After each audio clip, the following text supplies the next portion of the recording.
people turn when they have lost everything? When a cruel catastrophe has taken everything they loved and cared about in life? Where do they turn when they're in despair? O&A Party Rock!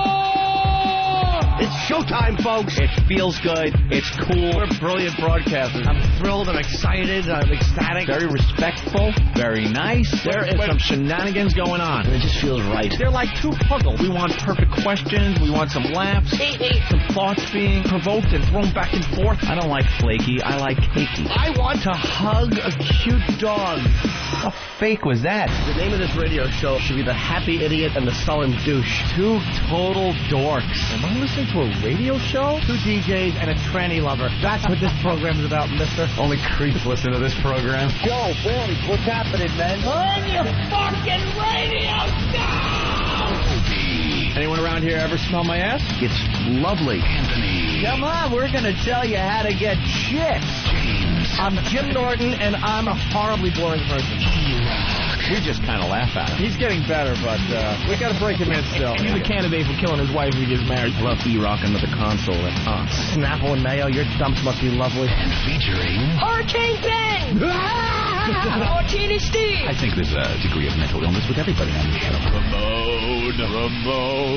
Ramon. Eric's breath smells like the diaper of a cancer patient.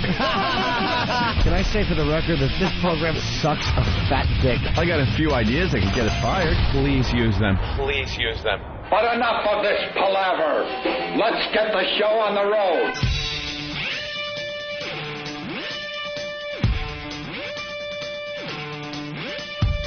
Uh-oh. Sounds like somebody's got a case of the Mondays. Beyond AM, Beyond FM, it's XM Satellite Radio. Those are the new ones?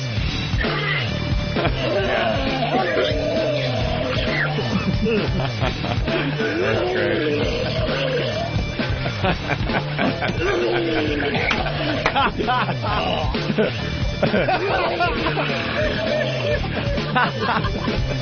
I'm laughing again over the... I'm laughing at the sound clip. Yeah, the last time we were live, we did the eggnog drinking contest. Yeah. And, wow, what a day. What a day, what a day, what a day. Oh, was that fantastic? I was thinking about the eggnog drinking contest over the weekend. Yeah. And I want to start a little controversy. Why? Pat from Anarchy lost, right? That seems to be what happened. And officially he did lose. Yeah. Because the rules stated that you puke, you're out. Right. And who won? Eric Booker Badlands? Badlands Booker. Eric Badlands Booker, a professional eater, right? Yeah. This is what I'm thinking. I want to go to the videotape if possible. I think Pat from Anarchy actually has the brand new eggnog drinking record. Why? I went home Friday. He lost, but he slammed his whole shot. Which would make 71 double shots of eggnog. Before he puked. And then he puked. Eric still had time to get his shot down. And how I saw it, but I want to see the video again, I think he only did half his shot. Started puking, because then I remember after he puked, he finished his eggnog shot. Okay, all right. I'm from the school of thought here, Opie, that it was whoever pukes first. That's what I'm saying. Now, in that 60 seconds that you have to finish your beverage, right, you could either slam it or milk it. Oh, of course. I think it doesn't depend. It wasn't who drinks the most to win that title, but are you saying that he lost? There's two different things here. He definitely lost, but he got the record. But I think he may have the new record. Interesting. Because I remember that Eric definitely drank more of his shot after he started puking. Right. So it comes down to, did Pat drink his entire shot before he started puking? If he did, he's got the new record officially. Right. At 71 double shots of eggnog. Oh, the face transplant lady, sorry. Yeah, this was a huge story over the weekend. That's a real picture? Yeah, they finally have a real picture. Holy shit, they did a great job with that. Wow. It didn't look like Mr. Potato Head face or anything like that, where you just snapped it on. The snap-on nose. You got John Travolta's face. Wait a minute. Why? From the movie. That was a great joke. Oh, from Face Off? Yeah, that was a good. You know what? You're too quick at that goddamn I don't button. know. I don't know. Maybe it was a movie that came out. I wouldn't have started my appearance with that joke. I would have First of all, you guys. I would have went with some stronger material and then maybe work something like that in. You guys, no, it can only go up from there. But you guys are sitting here in Boy Scout uniforms and you're criticizing my joke. All right, I thought it would go unmentioned, but what is there a problem if radio guys want to come in and dress in Boy Scout uniforms? This is very uncomfortable. Like we have today? It's very uncomfortable. Look, everyone knows that Howard Stern invented everything. And he invented wearing a Boy Scout uniform, so we figured it would help our careers if we came in here today in Boy Scout uniforms. Yeah, but if you guys tell me cookies, you we know don't I'm going to dodge you. Everyone knows we don't do anything original. Right. We just wait for what he does, and then we do it. Those little scarves, too. You guys went all out. How come you have more badges than Anthony, though? That's what I want to know. He works the board. I work a lot harder. He's an Eagle Scout. He's got his volume knob medal. I got my lesbian badge. You see my lesbian pin? That's unbelievable. Very nice, right? I just want to go camping with you guys and get touched in the woods. Doesn't. You ass. Boy Scout uniforms with an AK-47 next to them. Well, you have to be well armed. We just want to jazz up our uniforms a little bit. Well, it's really Fuck the awkward. Boy Scout uniforms. Fucking faggot.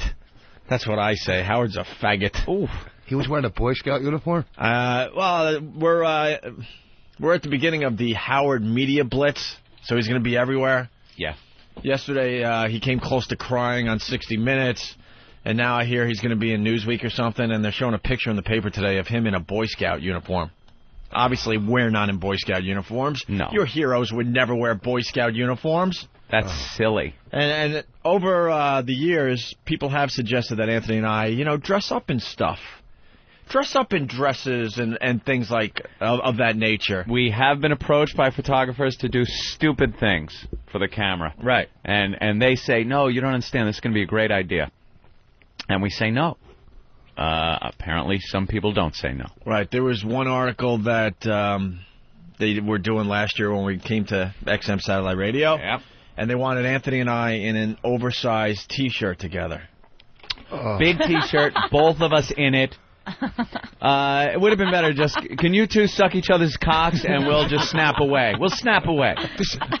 Management. Isn't that awful? Management in any business has no clue. None. Right after last comic standing, when my career couldn't have been any hotter, my manager calls and says, VH1 is doing the best of the year. Yeah. Would you like to stand in Times Square handing out buttons and flyers? I'm telling you. He goes, you can get $2,500 to hand out bracelets, buttons, and I go, are you kidding? Are you out of your fucking mind? I just came off a TV show, and you want me to hand out flyers for only $2,500? Yeah, push the price up, and you'd have been out there. But it's just they have no clue. Yeah. You guys are going to get dressed up in anything. They wanted us to do the oversized shirt, and then they want us to dress as priests. Priests and stand in front of St. Pat's and take a few snapshots. There was definitely a feminine angle that came about that they want us to do. There's always these costumes. Just enough with the stupid fucking costumes. The Boy Scout uniform. Oh. And any type of costume. Costumes are for one day a year. That's Halloween, and I will join you on that day. I won't even dress up for Halloween. You're no fun. Fuck that. I'm wearing my Halloween pants, by the way, that Bonnie hated. Bonnie didn't like those? No. Do you think those people, there's people walking into Circuit City and different places going, you know what? Fucking Howard was in a Boy Scout uniform. Let me sign up for Sirius. I got That's it. That's what broke. It's like these people that put these flags and when you start wearing outfits like that in the press, you're just looking for attention. Yeah. Why don't you just let what you do speak for itself? You don't need to wear a Boy Scout uniform. He looks like such a faggot in this picture. Yeah. We got to get it up on our websites. He's starting to become the pathetic one. Oh. Through our careers, we've seen the pathetic one, and it's a sad day when you become the pathetic one. When you start wearing, Boy Scout uniforms and stuff, what are you doing? Boy Scout. What are you doing? I saw it popped up on a few websites, the picture, and it was under one of the Photoshop strings on the website, threads, and everyone was saying this has to be photoshopped. Like, it couldn't be real. Like, they thought it was put there and somebody had already started fucking with it. But no, it was from Newsweek, I guess. And he's giving the Boy Scout salute. I think it's more like the Girl Scout salute. Is that What it? is it supposed to be, like, super ironic or something? Yeah, I guess it's supposed like to be Boy Scouts that. don't swear and... Yeah, like he's really... I don't know That's what it. he's going for! It's the irony. That was it. Wait till he does his first, like, live remote or public, and he has 8 listeners standing out there. Yeah. That's when he throws himself out of the fucking window. Well, it's not going to be easy. And a lot of the quotes look very, very familiar, by the way. Yeah. We went through this whole press junket about a year ago, a little more than a year ago, and wow, a lot of the quotes that are coming out in the Stern articles are very similar. Very similar. Because these dopey reporters will ask you about the shock jock angle. You know, you guys are shock jocks, and we actually answer that question, you know, perfectly. Basically, if you go on the radio every day and just do shocking things, you're not going to have an audience, and you would be off the radio, you know, I don't know, in a matter of time, right? And Howard has that exact quote today somewhere. Yeah. Yeah. Very strange. Yeah. Well, have fun. Congrats. Let's go to Louie in New Jersey. Louie! Hey, man. What's the story? Hey, that piece that he did on 60 Minutes last night, he's with Ed Bradley. They're running around in, where is he? Bensonhurst is where he's from? Somewhere out in Long Island. And they showed his house. Yeah. Is that fucking guy kidding me? That's 20 times better than anything I ever fucking lived in. He's got some fucking set of balls. Unbelievable. The best part of 60 Minutes last night, because I watched, he's talking about how he had to go to school with all the black kids, and one black kid turned around and punched him in the face. Yeah. I started laughing so hard. Yeah, and Bradley says to him, what do you mean, he just stood up and punched you in the face? For what reason? He says, well, you just, I guess because I was white. Get the fuck out of here. Howard Nobody likes to does think that he was the only one that was abused growing up. We all were abused. You kidding me? I wasn't. You weren't? Never? No. You were the popular kid in school? I was super popular. in the group that was doing the abusing? I grew up in northern Canada. There was 4 of us. Oh, that's why. You were isolated. I'm going to whack you with a snowshoe. I still somehow was a... And the kid... that broad? It's Bonnie. Broad. It's Bonnie Vos. Ah, sorry. Well, I should have... Well, maybe I really shouldn't say that. You married that fucking idiot. Fucking idiot. I should have said hi to our guest. Down there and Are you break Puerto your Rican? fucking hands. Who? Yo. No, I'm a fucking guinea. Oh, all right, relax. I'm a fucking guinea. Hey, you got a problem with that? And Howard probably got punched in class because he probably told the whole class that he invented English. He's full of shit. I hate him. All right, Louis. Take it easy, brother. Thank you. Hasta. But now he's getting closer and closer to crying, and He's taking himself too seriously. That's You know, you put yourself out there, Robin.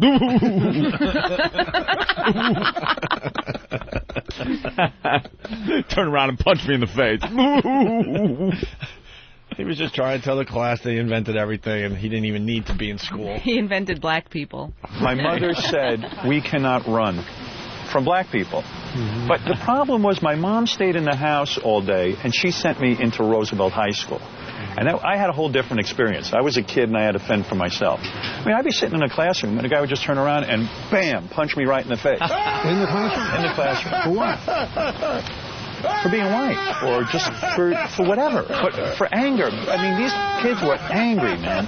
Howard, kids today are still angry. Yes. Yeah. Now they shoot you, They Howard. shoot people. Right. All right. And they didn't punch him because he was white, because he was a half a Jew. That's why they punched him, you dumb idiot. Fuck, I grew up in an all-black neighborhood. It was like, listen, if you can't get along, you know what I mean? That means he's just a fucking nerd and a pussy. I never got beat up. I was raped once, but I was never That beat was up. it? Just yeah. And it's still, you know, not quite sure if it was a rape. We didn't might have have been any asking Jews. for it. In an all-black neighborhood, we used to go on these bus trips. Can I tell you real quick? So we went to Rawway Pool. We're all going to go Rawway Pool. No. All black people at Like Rawway one of the Pool. public pools? It was a public pool. So we were going on a bus trip from our school, right? I mean, from the block, Holy shit. So on the bus, everybody's going, I'm going to go off the high dive. Everybody's going off the high dive.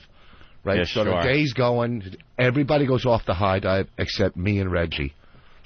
Right, I'm going, oh, please, God, don't let Reggie go, so I'm not the only one fucking tormented. Right? So next thing I look, and Reggie is flying off the high dive. So it's only me, or they're just going to fucking destroy me. These are all black kids. Faggot. the whole thing. Mm-hmm. So I walk up onto the high dive, and I walk out, and I fucking go to turn around, and these big black guys, I mean, they were fucking monsters. I go, you better fucking jump. And I get on the high dive, and the whole pool stops.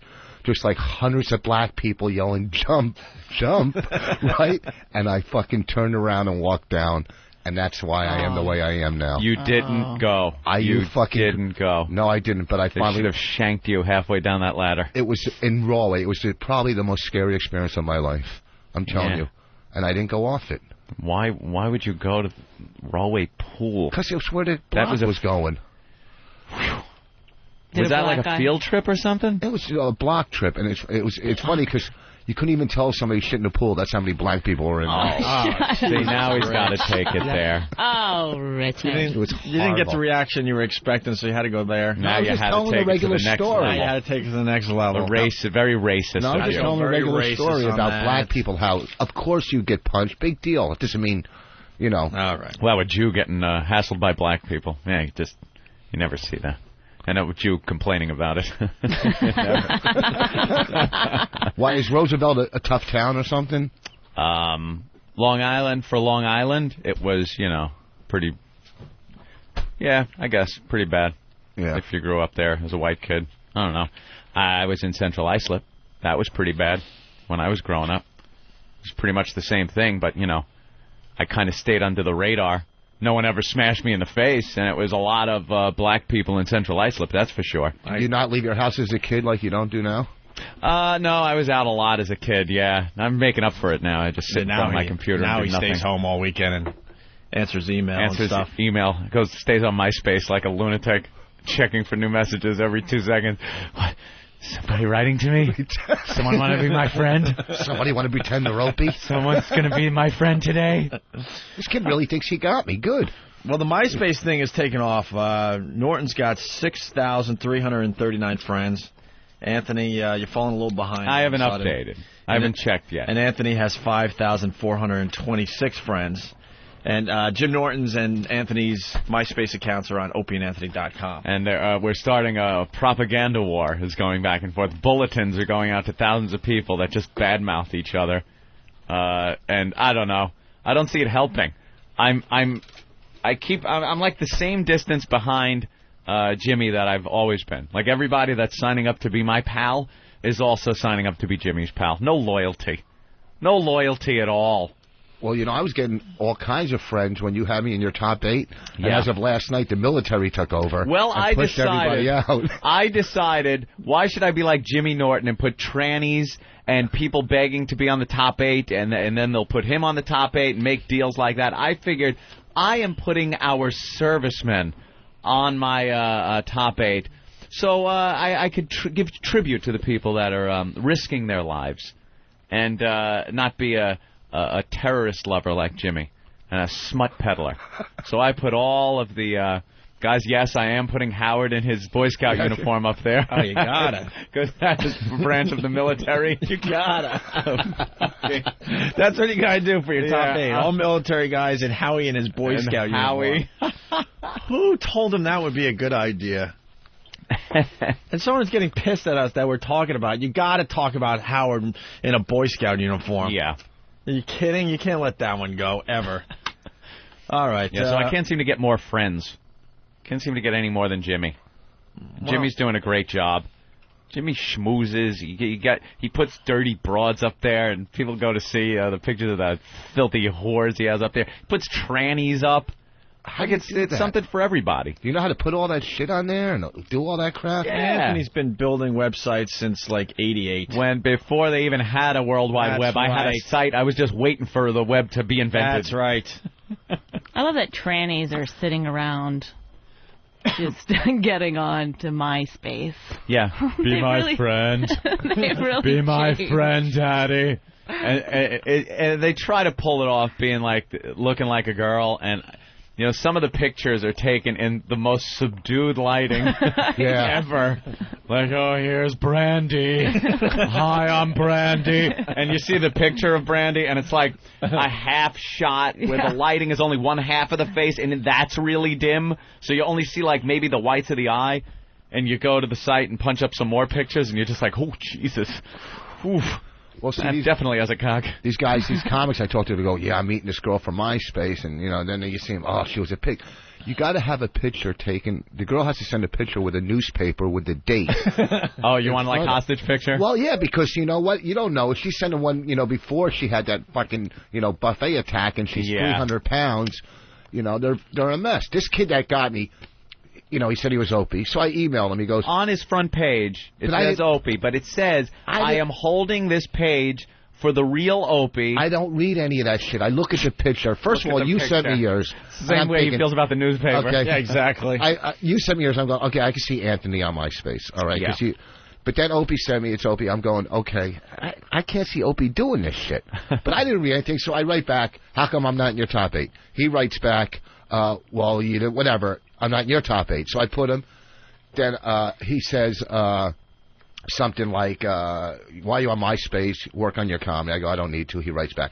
So then he says, when do you want to come in again? So I said, how about now next week? He's baiting you. So he says... This is the fake Opie, right? This is the fake Opie. So he says, I go, when do you want to come in? I go, next week, Monday or Tuesday. He goes, well, how about tomorrow? I go, all right. And I'm going, oh, fuck, I don't want to come in tomorrow. But, okay.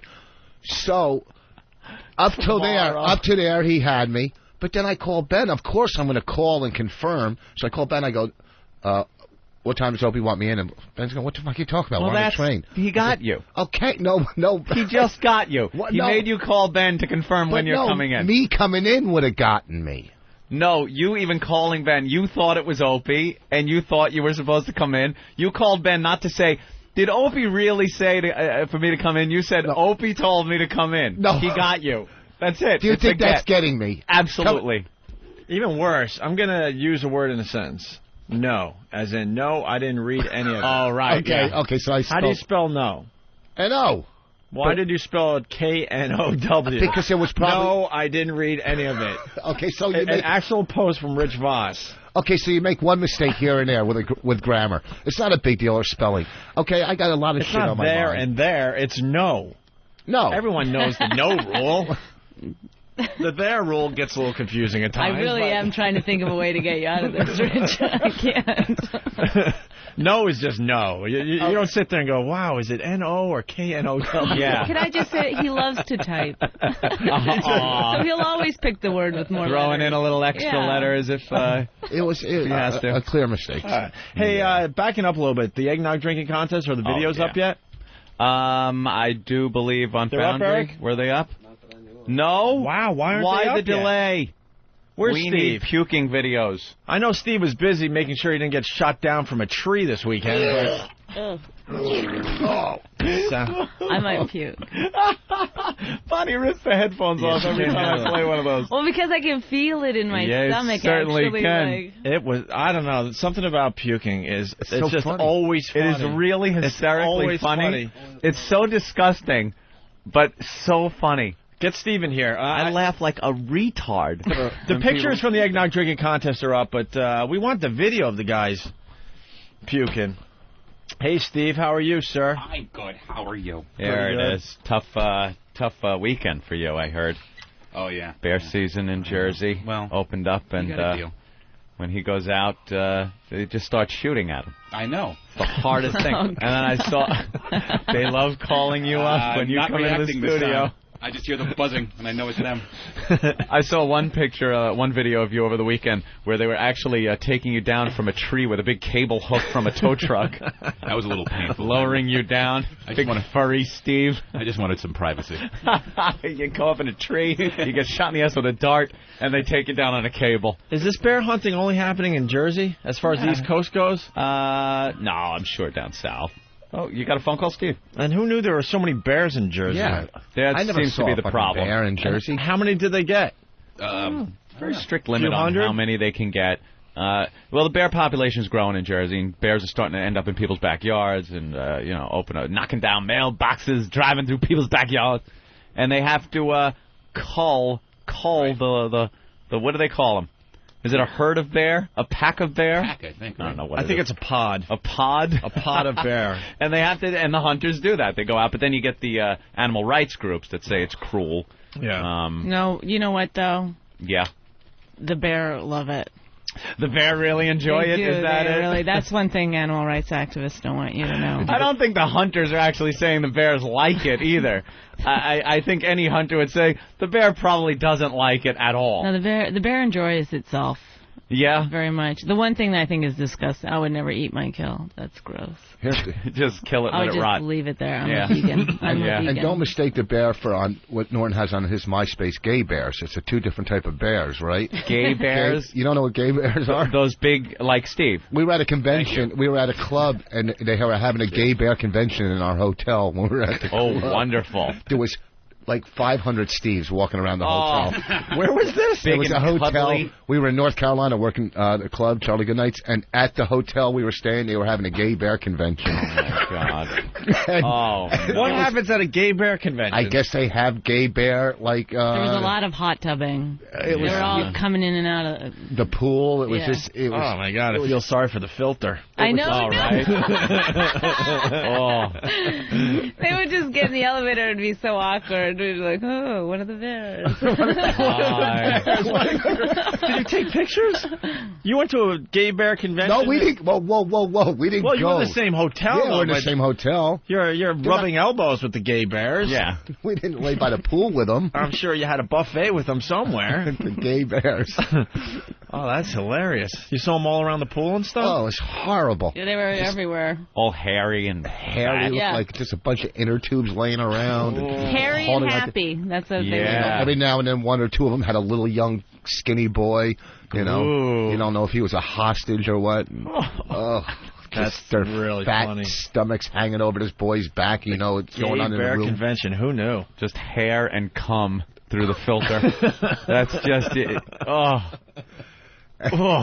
But like, what gay guy has that? You know, don't gay guys usually enjoy good-looking? Why are gay you guys? fucking looking at me? Yeah, like she's just totally directing this Because question to Rich. My husband's a little light in the loafers, and We've heard about your experiences. None. Rich I'm jack off starting to with try a to pal. like catch him. Like I think like when he goes to take out the garbage, you know, there's something going on. Because he'll go out at like 3 in the morning. He'll get out of bed and be like... To take out the garbage? He'll take a phone call, and then he'll be like, I got to take out the garbage. All right, there's absolutely something going on. What is Rich? What the fuck are you doing? It's weird. You are absolutely doing... He is absolutely up to something. Yeah, he's... No one takes a phone call at that hour and goes, I got to take out the garbage. In the car. Yeah. I'm taking it right to the dump. Those garbage men work hard enough. Yeah, he goes right. What are you doing? Nothing. She thinks she's going to catch me some gay liaison or something. I've seen him talk Was that to men where I think there's a bit of a gay vibe going on. There's something going on? Yeah. No, maybe with them, not with me. Wow. You know? Like when there's You're a guy both that you... too into it. Where there's a guy that you know is gay. Well, him and Dice one time were having a conversation that was so gay. Oh, It that's was Dice so, gay? I mean, I couldn't hear what they were But saying, that's just but Dice. Yeah. Dice is just a weirdo, man. I thought they were going to make out. No, Hey, Rich, so when you was fucking me, I understand I wasn't good for you. I did it feel good? Because I want to please my man. I want to please my man. Oh! Hey, Dice, I hear you just got back from the gay bear convention. I was at the gay bear convention. Yeah. It was good. We went swimming, and then we snuggle under an umbrella so we don't get burned. It was lovely. I went up the ladder to do the high dive, but I turned around. I'm a faggot. You snuggled and ate a lot of comfort food, I heard. Comfort food. Because when you miss out on the love as a child, you gotta eat to make up for the love. Or you could take the love of another man. Oh! How's the hot tub at the gay bear convention? Thick. Thick and creamy. It's like swimming in New England clam chowder. With hair. Oh!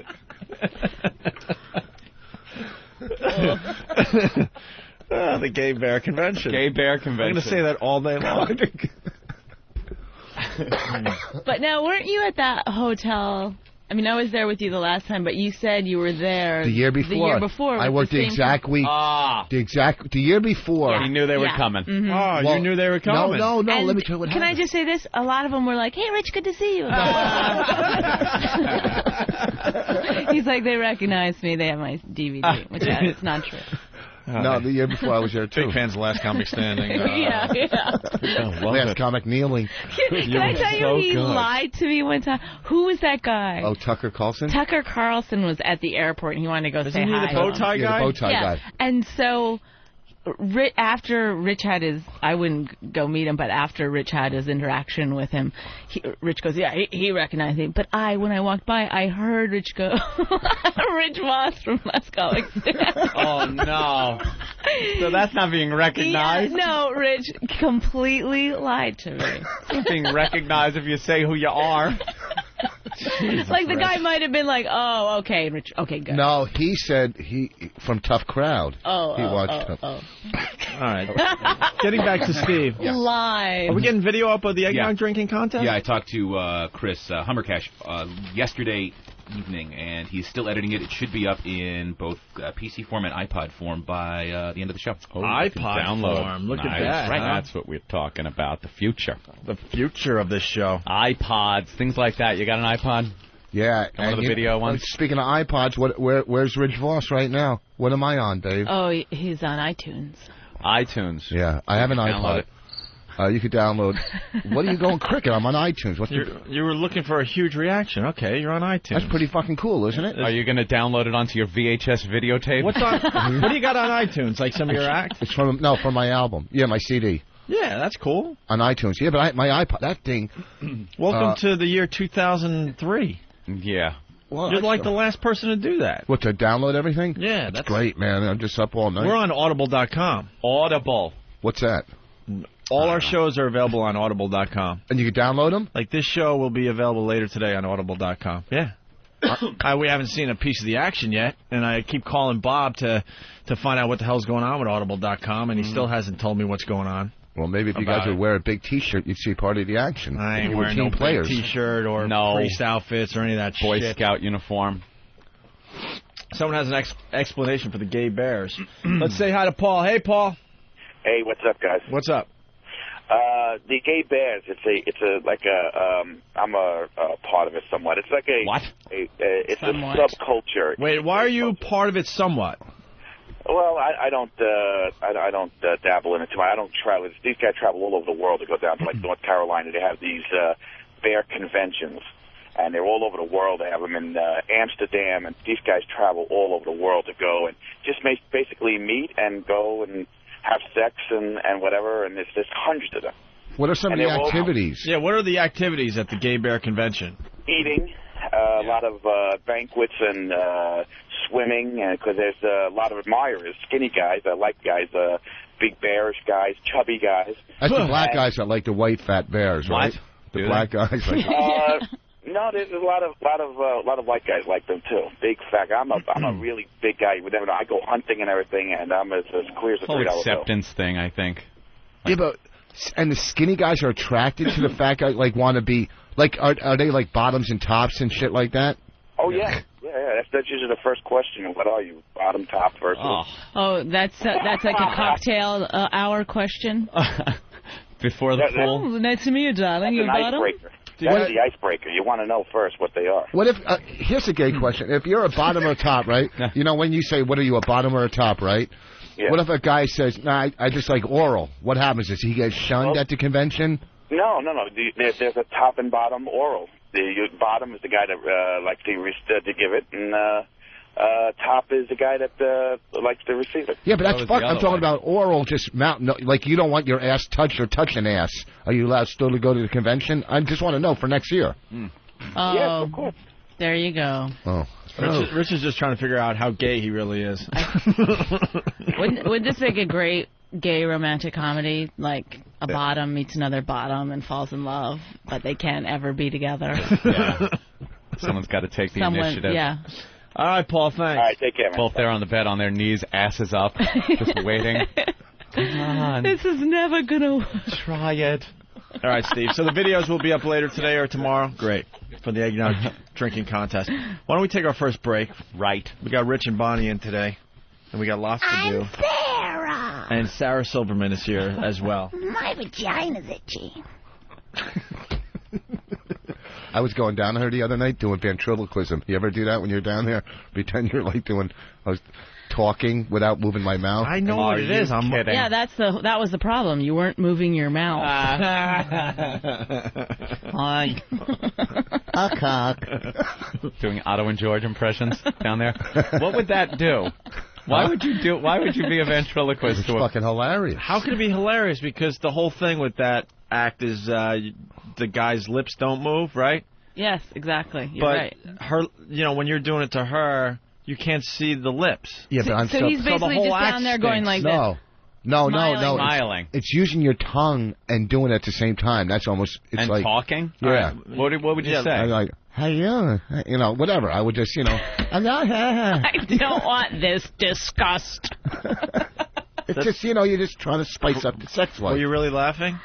I was laughing and trying to get him away from me because it was laughing at him. Did we talk about this last time? I don't know. That's so disgusting.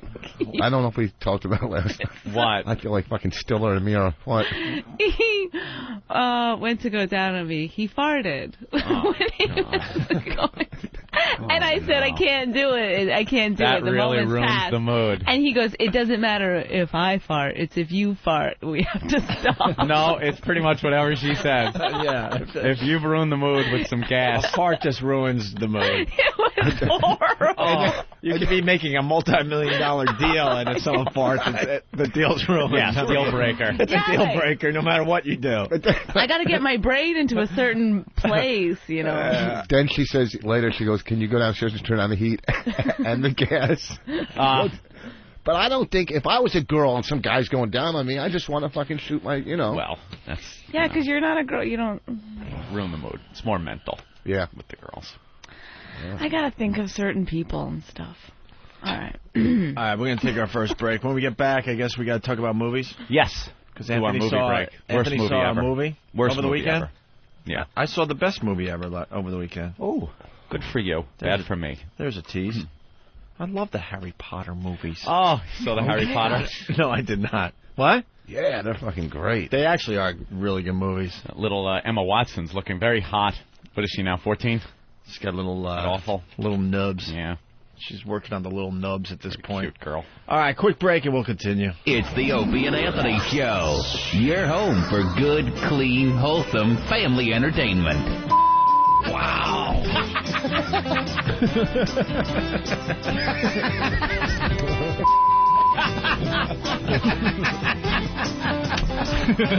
That is such a long way to go just to say.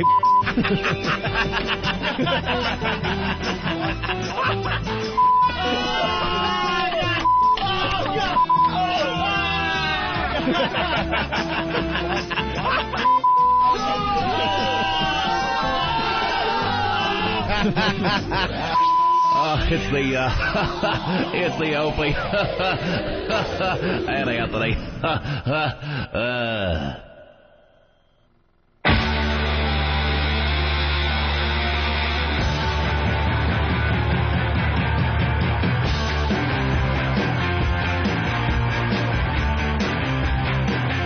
This is the Opie and Anthony program on XM Satellite Radio, the pioneers of satellite radio. That's right.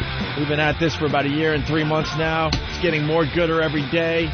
Someone suggested we should dress up like pioneers. Get in front of a Conestoga wagon. Why don't we? Yeah, we'll dress like pilgrims. Yeah. We'll do a photo shoot and we'll dress as pilgrims.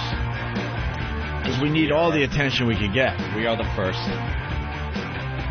It's been great, and it's getting better every day. Unbelievable. I guess there's going to be like a 4-story billboard they're going to be hanging from Madison Square Garden for us soon. Oh, the word's out. Within a day or two, I believe. Really, a day or two? One of the shots from our photo shoot, they're making into a 4-story billboard. For real? Yeah. Where are they putting it? Madison Square Garden. Get out of here. For real? Yeah. God, yeah. Wow. That's really Look for that. We've come a long way. 4-story billboard. Yeah. How fucking cool is that? See? Very. See, we're back, Rich. I don't need you anymore. I don't need to cry on your shoulder anymore. I know. I listen. Who always supported you guys? When I was on the road for 2 years, always brought up your guys' names without any question. Those guys, Opie and Anthony, were assholes. Always brought up the name. I'm telling you. He always plugs you guys on the road. Yeah. On the road, clubs, everywhere. Well, a lot of O&A guys are coming out, man. They're fucking great comedy supporters. Yeah. Well, we're gonna try to start like a Opie and Anthony comedy tour soon. That just roams the country endlessly. I mean, there's fucking idiots that, on message boards that go, come to a comedy show and see, all right? They always... Vos? Yeah, well, you get guys that... not from the comedy show. Once they come to the shows, we're doing a sticker stop this week in Miami at the Improv. They come down with the stickers. They did it in San Francisco. Vos. What? Did I try to... I wasn't plugging. You're dealing with pros. If you want to plug your gig, just plug it. No, I'm just saying... Don't try to work it into the conversation. Oh, listen, Someone else was he working it into the conversation, I think Bonnie? he was actually trying to say to people who say he sucks that he doesn't. No, I wasn't. I don't give a fuck. And I will prove that I don't suck when I appear at the Improv in Miami. Jesus. Just fucking plug the gig. I'm not plugging it. We're I'm friends. saying, just do it. I'm just saying how the supporters come out, and it's a fun night, man. And where would you like the supporters to show up? No, I don't care if they come to the Improv or Caroline's the 20th, the week of the 20th. But listen, here's the thing. There's some guys that will keep coming to the shows. Like, there's one guy, he's been at like 8 in a row. He went to see Norton. He drove 4 hours, and Norton canceled the gig up in a college. Is that the guy that has all your shows, the O&A shows on tape and... Really? Cataloged. Who does? I don't know. I forget the guy's name. He does T-shirts and he drove up for 4. People, I think. He drove up 4 hours. Oh, really? Yeah. Yeah, we're starting to notice the super fans. Yeah. Like, we've always had fans, which is cool, but now it's getting to the point where you got the uber super fans, and they show up at the gigs and stuff. They're like stalkers. And they have, like, pictures of us they took, like, 5-6 years ago in plastic, and they carefully pull it out. Yeah, like it's Superman #1. Yeah, and then they have a special marker that you could use. Even though we have Sharpies, like, oh, no. They got some, like, $50, like, pen they bought. And then they, like, don't want you to touch the picture with the palm of your hand as you're signing the thing. And then as soon as you sign it, they grab it and carefully throw it back in the plastic, and then they just run away. And then their mom's dead in a rocking chair in their attic. Look what I got, Mommy. Finally. Showing it to a rotting some of these guys will have eye socket. The same picture, but they have Anthony's autograph, but they don't have mine or whatever. So now it has to match up like they got the autograph the same day, so they got the exact pen that Anthony used like 3 years ago. Yeah. It's like it's been in a case in their fucking basement. It's unbelievable. A freak show. And then they need their pictures taken a certain way. But there are you can spot 9 out of 10 in times. General, our fans are unbelievable. No, I'm talking about a very, very tiny niche. There's maybe 10 of them out there. You could spot some O&A fans, though, in the audience. Like, you could look at, go, O&A. Just you know. Well, because they have the shirts on. The girls are showing their boobs. And, I'm pals now with not pals. I mean, we don't hang out, but Kid Africa comes to the shows. Wow, the guy you two had quite a little rivalry going. Once I get this guy Chester Liver to come out and turn him around, then I have nobody left to fight with on the message boards. Kid Africa came to my HBO taping. Great. What a great guy. I don't know how he did, because there's really no trees leading up to that building. Oh, Richard. Always gotta just. The message boards have gotten better, by the way. What's that? They become more like fans, fan sites. No, but the real fans. There was a time that these quote fan sites they didn't look like fan sites. They do come out though. They do support. Oh no, they're unbelievable supporters. Yeah. All right, let's get into some movie talk, because just before the show, Anthony said he went and saw a movie this weekend. I didn't go and see it. I don't go to the movies. Oh, it's on DVD already? No, it's on Hotel.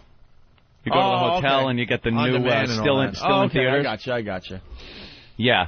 It was one of the worst movies I ever saw. The Constant Gardener. Why would you rank? When we were in Washington, The Constant Gardener was one of the choices. Yeah. At our fine hotel there, and we chose that dog movie, that chick flick. Oh no! See, what dog movie? You're just as guilty. I don't know. I ended up falling asleep. It was all right until I fell asleep. Must Love Dog. But I picked that over The Constant Gardener, thinking, this has got to be better than The Constant Gardener. Yeah, it was Well, from the trailer, it looked like a mystery. It's kind of murder mystery. Right. But it turned out to be like, I don't know. I can't even describe it. The guy's wife gets killed in Africa. That's all I know. Well, they're in Ray Africa. Fiennes is in it. It's all shot with a handheld shaky cam, so you're nauseous by the end of the movie. You know, they're trying to pull this thing off, you know, get this human interest story that, hey, they're testing drugs in Africa. Yeah, let's go after the drug companies. Rich. Yeah. First of all, Oh my God. first of all, let him go. First of all, okay, of course they're going to test drugs in Africa. Where else are you going to fucking test drugs? Okay. Second of all, for all the diseases. Are you going to go after the drug companies? Like, is one guy or two guys doing, you know, some research going to be able to take down the drug companies? No. All the money they have, they could have anybody off like that. That's what I'm saying. This explanation of it is worse than watching the movie. Of course. No, what do you? It was so bad. It was just so well, but you're bad. not explaining to the people, the lovely listeners, what the movie's about. Just don't see it. That's all I can say, because I don't know what it was about. It was You got to see Rachel Weisz naked in the bathtub. Yeah, really? With a fake pregnant belly on her. I couldn't figure out how they did it. It was like prosthetics. Oh, really? Yeah, But they put like a naked. fake belly on her. She was pregnant. It was horrible. But the movie... Why did he wait at the end to sit there to just get killed? Because he knew they were going to kill him. By the way, that was the end of the movie. Sorry. That was. I still have no idea. alert! I still have no idea what the movie's about. Spoiler, by the way. What it was about was this young lady was a drug activist doing research on why they were testing African kids with these drugs. Giving them drugs. Sometimes it worked, sometimes it killed them. Yeah. And sometimes it killed them. And they were covering it up, and the government was involved in it because there was a lot of money to be saw made. this movie? Yeah, we saw it in. We rent. Where did we see? We didn't go to the theater. We went to the theater. Oh, we went to the theater. So we were in the theater the other night, and some guy almost started a fight with me because I was smoking in the theater. Well, what You're year not is allowed this? to smoke in the theater. But I'm in the back. Gone with the Wind? What year? I was in the That was a wonderful motion picture. Everybody I'm glad for this smokes in intermission. The movie theater. When I smoked in the movie. Everybody You does don't it. anymore. But you're not You allowed take to a couple- anymore. Well, you're not allowed to do a lot of things, but you do them anyway. You light up, take a couple of drags? Yeah, you put it out. Oh, no, you don't. Oh, listen, if it was whatever. You're not supposed to use your cell phone in the movie theater either, All right. but a lot of people do it. Black people, you're not supposed to talk in the theater, but they do. You're not Well, you supposed tell to them to buckets. knock it off. Would you? You know, it's so funny. No, I've talked about the movie theater stuff. I don't say boo. Okay, here's the thing. I would say boo. No, boo. That might not be a good Boo got shot. I don't say shit. I thought the movie that you saw, I understood. I didn't think it was great, but I understood what was going on. Wow. Vos understood it. I didn't. I understood the movie. Why didn't you go see Walk the Line? Because it wasn't in the hotel. Oh, that's why. That movie. I heard that, Johnny Cash, yeah. It's going to get all sorts of Oscars. Awards. Did you see Joaquin Phoenix as Johnny Cash. Yeah, I did. It was great. I didn't know Johnny Cash had a hair lip. I was just going to say. Yeah, that hair lip, though, man. Yeah. It gives him the Johnny Cash snarl. It's very disturbing to look at. Yeah. Yeah. Especially in this movie, it's very, very obvious the hair lip. Is it? Yeah. But he sounds a lot like Johnny Cash. Yeah, that's what I hear. Doesn't look like him whatsoever, but the movie was excellent. And he sang all the Johnny Cash songs in the movie. Himself, he can sing? Well, I've seen a lot of interviews with Joaquin Phoenix, and they say that he wasn't a singer before this movie. Really? Yeah. Just out of nowhere. And then he picked it up with a vocal coach, and he pulled it off. Does he do a good They can make anyone sound like anything. Is it a good impression? He did a great impression of Johnny Cash in the movie Walk the Line. Wow. Certainly, yeah. Why don't they get the guys that don't look like him? Why don't they get somebody that looks like him? There's like 10 billion actors Those movies out there. suck when they get somebody that kind of looks like him. Yeah, because you're constantly They just kind of got somebody that looks like him that can't act. It's better to have a good actor, I think. Right. Well, we saw Ice Harvest over the week. What is that? It was with Billy Bob Thornton and John Cusack or whatever. That's how it's pronounced in some countries. Before they came to America, it was Cusack. Cusack. They Americanized it. Who I love him. He's a great actor. He plays the same character in a lot of movies. But He I was think in every that movie. Must Love Dogs. Oh, was he? Horrible. Yeah, the Must Love Dogs movie. Guy's had a career for like 30 fucking years.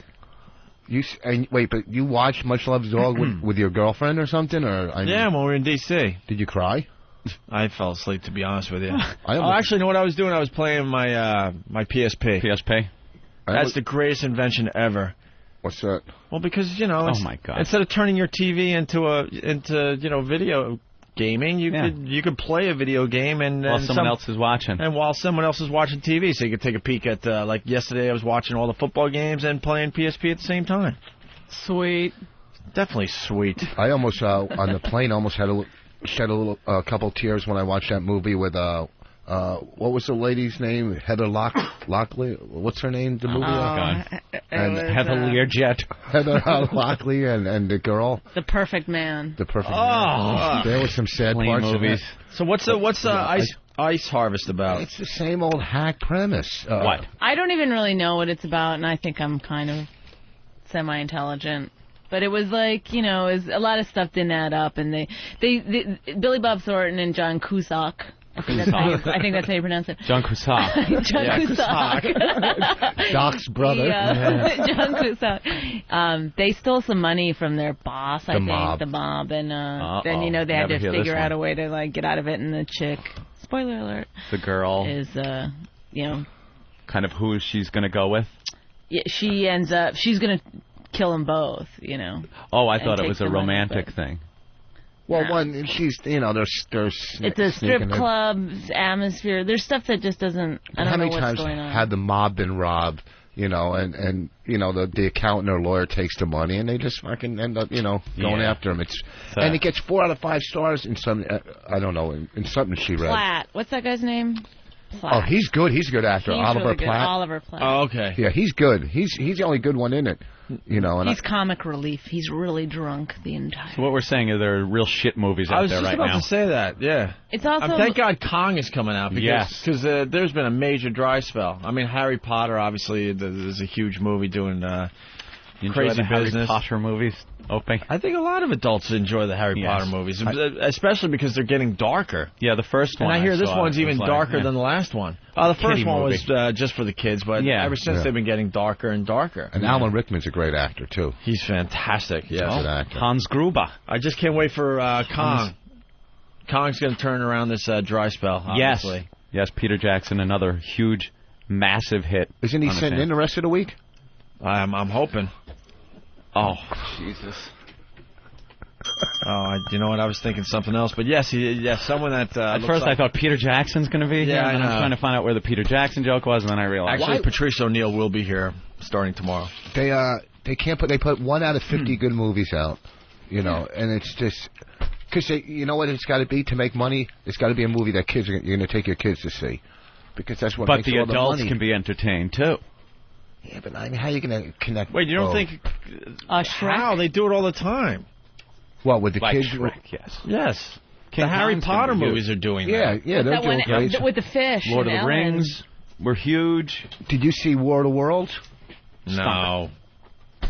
Terrible. Stunk. Terrible. But it was a huge hit for Tom Cruise. Why did the they kid... made $200 million. There's a bunch of why dids in that movie. The kid went off on his own and got home before Tom Cruise did. Yeah, I thought he was dead, too, when he ran into that, you know, all the, whatever, up the hill and explosions. Kill him off. How did he end up home before him? How did he get back to Boston before? He hitched a ride on one of those spaceships. He should have just looked at Tom and said, I told you so, right at the end of the movie. Faggot. All right. Oh, you know what? We're going to have to do your... bullshit. We're going to have to do your 1990 stand-up in a little while. Was that 1990? I'm going to with a VHS tape. I thought you were going to save that for like when Patrice or Norton's in to slam it. No, that's from 1990? Yeah, we'll play it again then. I got to have dental work. My whole bridge is all temporary. Want to see? Oh, no, stop. No, Does it come out? Rich, don't. Oh, my God! Holy shit. Can we get a picture of that? Wow. That's half your friggin' teeth just came out of your head. That's not going on. That's from back in high school when a black dude punched you in the face. What? What happened? I got to get thousands of dollars. Wait, just to explain, Voss just pulled out, what, 4? What happened was 4 or 5 of his top teeth. Starting with one of the big chiclets in front and working his way to the back. First of all, I had a bridge with 3 teeth. Yeah. Right here, the first one, then the next 2 was a bridge. Mm-hmm.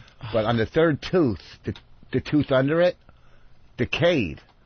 So now there was nothing holding the bridge. So they had to pull that last week. Oral surgery. There was like this. They had to go up in my gums and screw and then yank it out. and then they had to take the bridge all the way to the back. The 2 teeth. So they filed the teeth down in the back, and they're going to make the bridge all the way across. And this is a temporary, and it keeps falling out. So I figured, Can we get the abridged version? But I want to get these. I got to tell you one thing. Your teeth are starting to look normal these days. I know. I had When we filed first down. met you, what was going on? They were big. You just weren't making a lot of money? No, well, here's the thing. I want to get implants, and they're like $3,000 a piece. Double D's? What do you got? What are you going for, Rich? What are the big bears like at the gay convention? I appreciate the, getting the tits there. So, wasn't that horrible looking? It's just horrendous. That's deeply. That you instantly turn into a hillbilly. Like the second you pop your teeth out, you're a hillbilly. I went from being on stage to being one of your fans like that overnight. Nothing. No. I'm setting you guys up with a lot of shit today. So go fuck for the yourself. soundboard. We got the audio of Pat from Anarchy losing the eggnog drinking contest. I think he's a little upset about this, Pat. Has anyone talked to him since Friday? No. No, I didn't see any posts or anything. I think he's just sulking. Maybe he's that was in a his hospital title somewhere. Getting another toe lopped up. Well, he's got diabetes, so I don't think doing 71 double shots of eggnog is a smart thing. And he didn't seem to have vomited as much as he did the year before. No, I think this was after the show. I went into the bathroom before, I left for the day, and he was in there. That. He was. You heard about what? Just bathroom stories that could be a problem. Oh, yeah, Ben suggested, we just not talk about it. Why? Until, I don't know, because there's some building guy and the guy that runs this studio, and they're talking, and I don't know. It just seems to be a mess. There's a problem?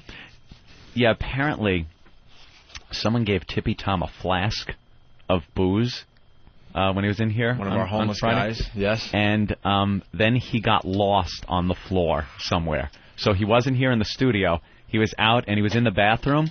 And apparently he thought he was back in the bus station or something, because some guy from one of the reputable companies on this floor went in there to go to the bathroom, and he was propositioned by Tippy Tom to ask if he wanted a blowjob. Something I don't think that happens here in this building a lot. The Steinway building, the historic Steinway building bathroom. We could talk about this. Of course we can. I just did. This is like I hearsay. listen to fucking Ben. This is hearsay. So what? Wait, Yeah. one of these business guys goes into the bathroom to take his leak? Yeah. And Tippy Tom's there propositioning him? Tippy Tom, first of all, had just shit all over the bathroom also. Oh, I heard there was shit on the walls. There was shit on the walls, and there was eggnog vomit. And we're not supposed to talk about it, but people. there's pictures up on OpieAnthony.com. And then some gentleman, because it is a shared bathroom, we have to be courteous, went in there to take a piss, and he walks into a vomitorium with shit smeared on the walls, and a disgusting homeless guy asked him if he wants a blowjob. There's nothing more erotic than that. I'm telling you. Specific fetishism to have. This show is starting to get back to where it was before we got fired. I've been thinking about right up that to lately. getting fired. I've been thinking about that lately. We're finally there. Yeah. We're finally there. I just want to come in and take a leak. What the? I just like seeing Bonnie rip the headphones off. That is great. Pat from Anarchy, everyone. There he is. Hey, Pat. Oh, Hey, look how guys. They labeled him former champ on the phones. Yes. How are you feeling? Not bad. Oh. Hey, Anthony. Yeah. We still going to dinner, or are you inviting Badlands? Well, Badlands, I was talking to him, and he seems to have nothing to do for Christmas, so I figured I'd take him out for Kwanzaa. Oh. Yeah. Poor Pat has nothing today either. Pat, I saw you in the bathroom after the show on Friday, and you were still puking like crazy. You get it all out? Yeah, I felt pretty good, but I think Badlands was worse for wear, because I drove him to Penn Station, Yeah. and he was groaning all the way there. Yeah. Pat, I'm starting a little controversy today. Yeah, I heard. I want to see the videotape because I was watching very closely, and although you're not the champion anymore, I think you set the brand new record. Are we going to have videotapes available to the refs next year? Are they going to be talking about that in the off season? No, there's no question who won the contest because it was all about if you puke, you're out. But Pat, it's like the Zapuker film. Pat, did you? Oh, you don't give him a fucking car crash? He's not a professional. Oh, okay. Yeah. We have a curve. His comedy license has been revoked. It's impossible for this guy to crash any more than he has. It's a cliche now to crash him. Hey, Pat. He's the worst. Yeah. I got a question because I'm trying to get to the bottom of this. Before you puked, did you do your double shot of eggnog? I thought I drank the whole thing, and then immediately after, then I heave-hoed. Well, I'm hoping to see the video. Do we have the videotape here today? Maybe we could all watch it. You know, if you held on to that cup a little longer and didn't try to slam it the second the clock came around to 12, you might have won that. Who knew that they were both struggling that bad? Because they both puked on the 71st double shot of eggnog. Yeah. But I think... I'm not sure. Maybe my puking encouraged Eric to puke. Oh, is that how you're sleeping at night and dealing with your loss? He might have been able to hold on a couple more. I'm not sure. We couldn't ask for a better contest, by the way. But, Pat, if you drank that double shot before you puked, you would have the new record officially. Because I remember seeing Eric puke and then finishing his shot. Yeah, but once you puke, it's over. Right, so I think technically he did 70.5 double shots of eggnog, and I think you have the new record of 71, but we got to look at the videotape. Uh-huh. So that's kind of something you could take away from this year's contest, that you set a brand new record. Nice. Dan from Albany, how uncomfortable will Anthony's Christmas dinner be now? Avoiding eye contact, awkward pauses, Pat knowing that he let you down the same way he did his own father. Oh, Jesus. What did the winner get for the contest? I don't think writing that was necessary, and I certainly don't think reading it was. The winner got just a bunch of junk. Bumper stickers. Junk. We don't know. Give him some good swag. All we know is it was good radio. We don't give a crap about the prizes. We should have had this contest out though in the public. It's the title that counts. Because we don't like broadcasting our show live anymore. Because I don't know. But this is a perfect live broadcast. It's an easy show to do, and just the visual of seeing these big guys puke is just hilarious. Like we said earlier, puking is just hysterically funny to watch other people, obviously. So next year, I think we're going to bring the eggnog drinking contest out to the people. Let's say hi to Chris in Jersey. Chris? I was watching Frosty the Snowman with my nephew this weekend. It's amazing the resemblance between him and Pat from Anarchy. They look exactly the same and sound exactly the same. Frosty the Snowman. I'm going to have to watch that and see. I haven't seen that in quite a while. When you see him take off his hat when he's talking to the little wife that they made him, it's fucking unbelievable, the resemblance. I started cracking up. It was so hilarious. And Frosty has the rosy red cheeks, right? Yeah, just like that, and he makes stupid jokes, too. All right, I'm going to have to check that out. I don't think the fans will Photoshop Pat from Anarchy as Frosty the Snowman. Frosty? No, they would never do that. I don't think they would do that. Not that mean. Corn cob toe with his awful jokes. Let's go to Bill in New Jersey. Bill, what's up? Hey, guys. How you doing? Bill. Hey, Bill. Hey, listen. You guys just said that Pat finished his 71st shot, then immediately puked, right? Yep. Yeah. So the Nogger, he only drank half of his, and then he puked. So how could Pat not be the winner? I know, it's a little confusing, but these guys had 30 seconds to do their shot. It doesn't matter. Another wait, but the guy didn't finish his. Doesn't matter. It's whoever puked first. Yeah, so, I mean, you could have, taken the whole 30 seconds, hoping that maybe the guy would puke, before you or Pat something. could have held on to his beverage. And man, Pat won, guys. Come on. No, don't fuck up with our rules, you asshole. Yeah, don't mess with our rules. Shithead. We know the rules. You changed the rules by going to the speed shots anyway. It's who finishes or who pukes first. That's right. I don't want to be a Tommy technical, but I did look at the rules, and they did say you need to be an XM subscriber. What? I don't know. Hey, Pat, to me, you'll always be the champion. All right, thank you, Bill. There's a lot of controversy building over the eggnog drinking contest. People trying to make controversy. We know the rules. Pat, what's that? Oh, that's my dog. What do you got, a Rottweiler? No, he's a golden lab. I thought you had a cat. And I have 3 cats also. 3 cats. Look at him just trying to get as much love as possible from anything that'll stay even near him for a second. Do you just overfeed him? Oh, do you my God. sleep with your kittens and your dog? Do they sleep in your bed?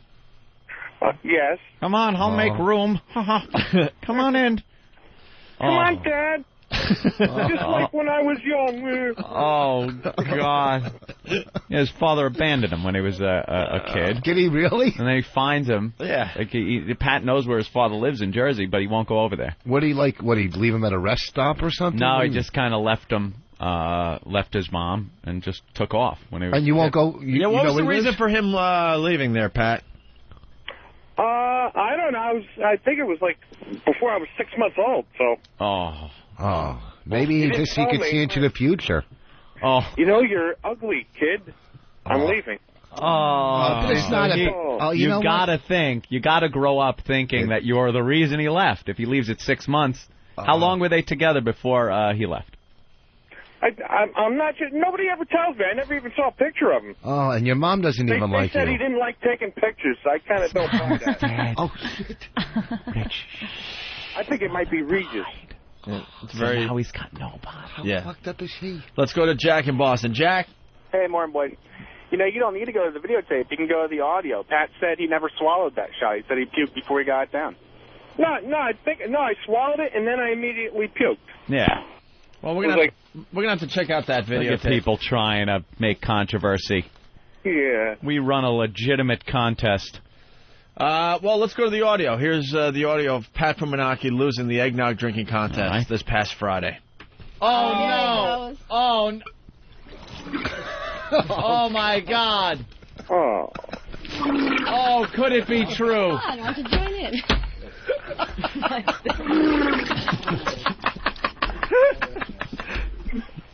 Memories. There's more coming.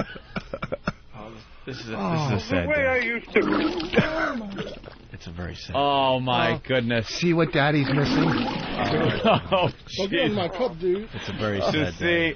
To see the former champion going down, vomiting like this. It's like watching Ali Boy, that would have going filled up down. my baby bed.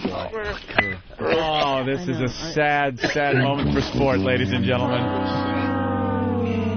A sad, sad moment for sport. This is very sad.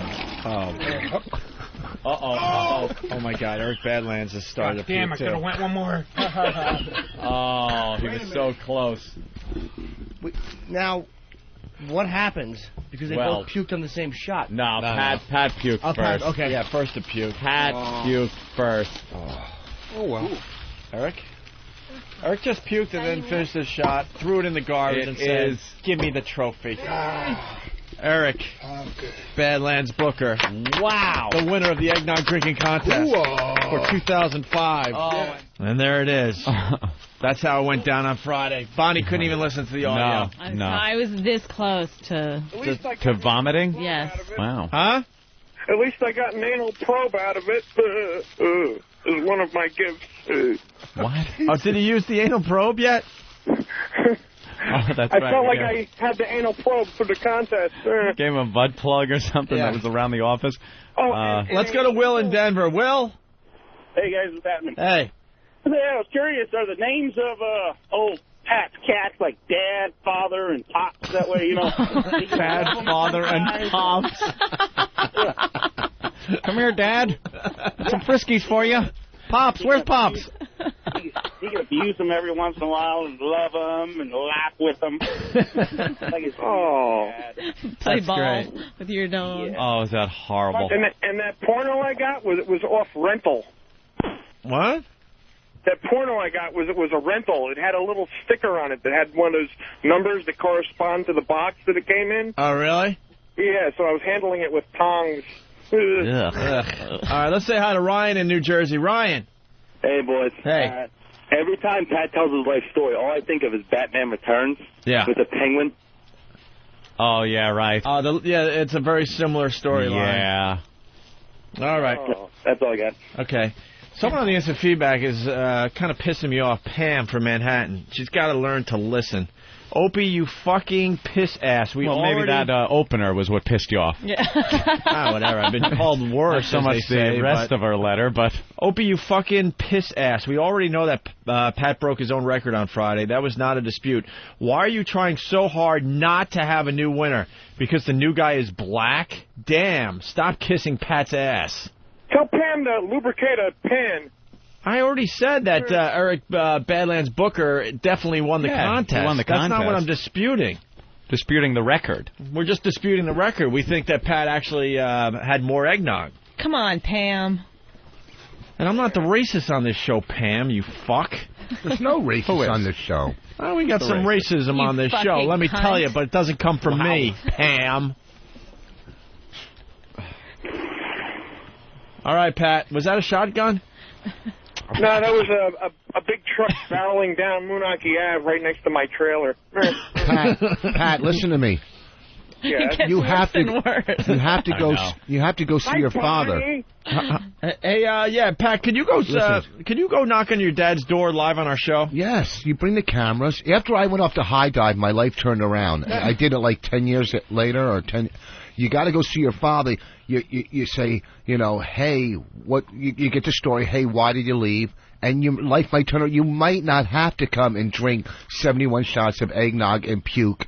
No, that's Pat's thing, though. It made him a star in the show. He's just I know, but You're going to take away his one accomplishment, Rich? He's afraid if he pulls up to that house, just think, and it's a beautiful house, and he pulls up just in time to see his dad coming out, kisses his new wife goodbye for the morning, tussles the little kid's hair. And or he's playing catch in the yard. Like there's so many awful things that it could be. Setting up a tent to camp out for the weekend. It'll be like the midgets. He'll tell me I'm not supposed to leave Moonachie. Right. Putting stuff on the station wagon, getting ready to go camping. All right. Let's say hi to Chuck in New York. He has a comment about black athletes. Chuck, go ahead. Hey, good morning. It wasn't fair because the black is naturally the superior athlete. They're bred to drink more eggnog. All right.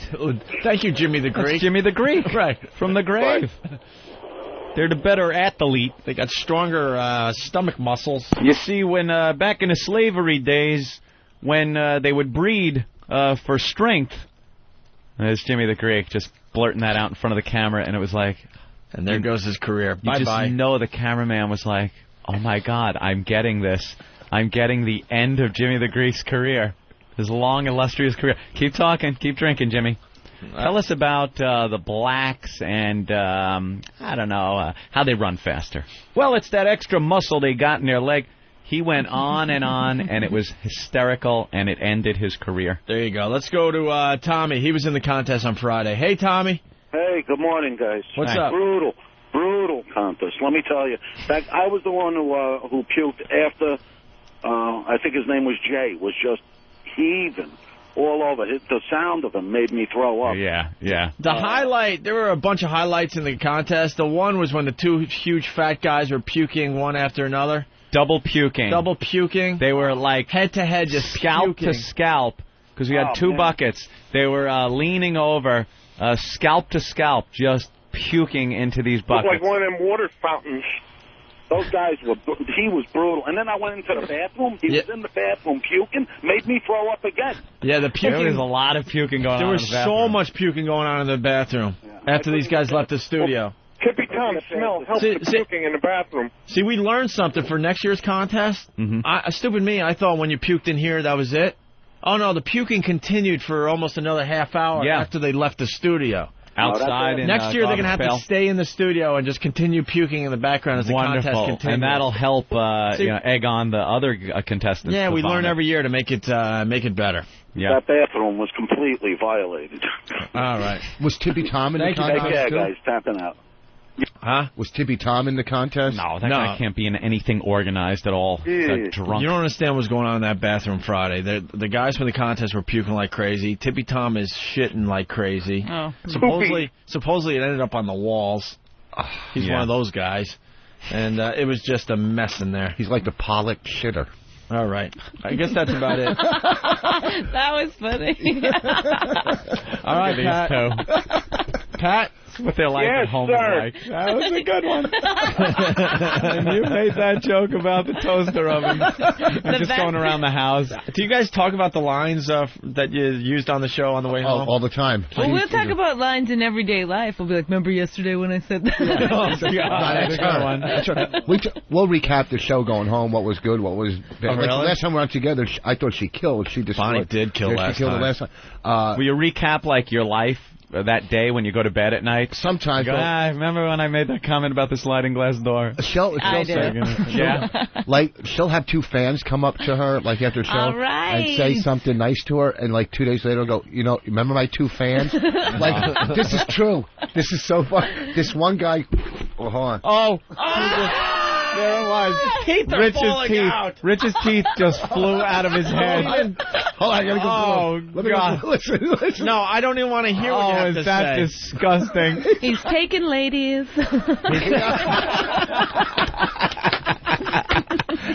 Rich is trying to say something. Did the microphone hit your teeth, or did they just No, they flew out into the Because microphone. he normally has them, like, glued up in there, but he took them out. You said a word.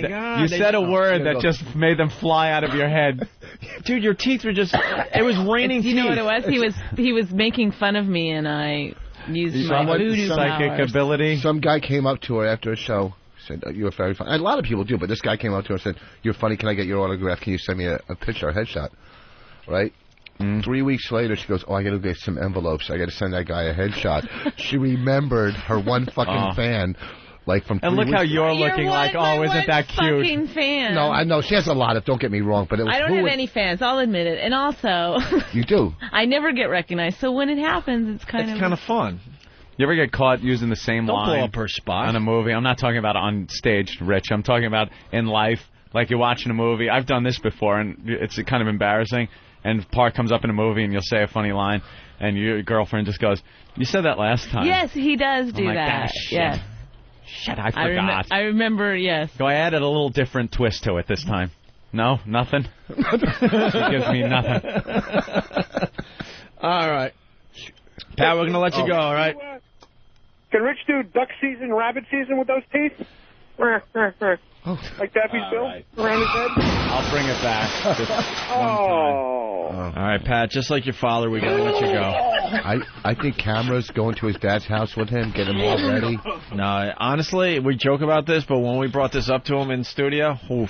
Why he get all sweaty? Oof. It got Very, very uncomfortable. The whole mood kind of changed a little bit. Pat, he's a fun-loving guy. He's a nice guy. Well, we brought this up, and the serious Pat started coming out. Over the studio. Oh, yeah. Yeah. Oh, yeah. All right, Pat. Be like sitting down with the Ramseys and going, Jean Benet was such an odd name. Just out of nowhere. Just picture how they would react to that. Yeah. That's Pat talking about his father. So where does he live? And is it close to Moonachie? Have you seen this chill over the whole room? All right, take care, Pat. I'll see you on Christmas. All right. It's going to be a Pat from Moonachie Christmas. Yeah, something to live for. Yeah. Well, oh, man. After that, might have a problem. What about New Year's? All right, Pat, thank you. All right. I've been trying to hang up on him for 10 minutes. I feel bad. Hang in there, Pat. I feel bad. Remember that one? All right. That one contest you guys did where they had a drink and they were pissing themselves, standing there in buckets. They had papers. Yeah.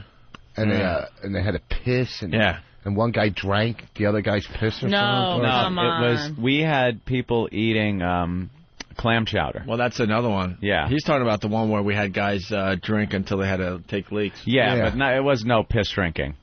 Didn't one guy do something his father found out? Oh, he's talking about the, okay. I don't know. Now we're confusing the whole subject, so forget it. I'm just talking about the clam chowder one in Boston. What's that one? Where we had guys were eating puking clam for the Super chowder Bowl tickets. And they puked to win Super Bowl tickets. And one guy ate. No. What happened? What happened was it was pretty much like the Eggnog drinking contest, but they had to do it with clam chowder, right?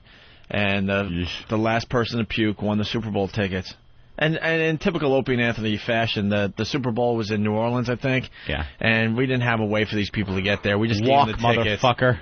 And it was like 2 days before the Super Bowl. Yeah, that's going to be an easy flight to figure out. And you could get a hotel. No problem. Yeah, you had to get a hotel and you had to get there yourself. But people still came to do the contest. Pathetic, man. That's what radio's all about. It's pathetic. That's why satellite radio's a little better. They have some money. And they have no problem spending it. That's right, Robin. So then 500 million. and then we found out we had another pair of Super Bowl tickets, but we ran out of clam chowder. But we had the bucket that they all puked into. So we're like, hey, there was like 10 guys and a couple girls as well in the studio. We're like, who wants to win this pair of tickets? A few people raised their hand. We're like, this is what we want you to do. I can't even. You take a spoonful of the puked up New England clam chowder, and one by one you pass it around. They formed a little circle, and the last person not to puke won the second pair of tickets. It was like a tablespoonful each time. Let me tell you something. As far as when you start talking about what was the funniest moment on the Opie and Anthony show, that is so far up there, it's not even funny. Yeah. I mean, because you got the puking thing, which is always funny.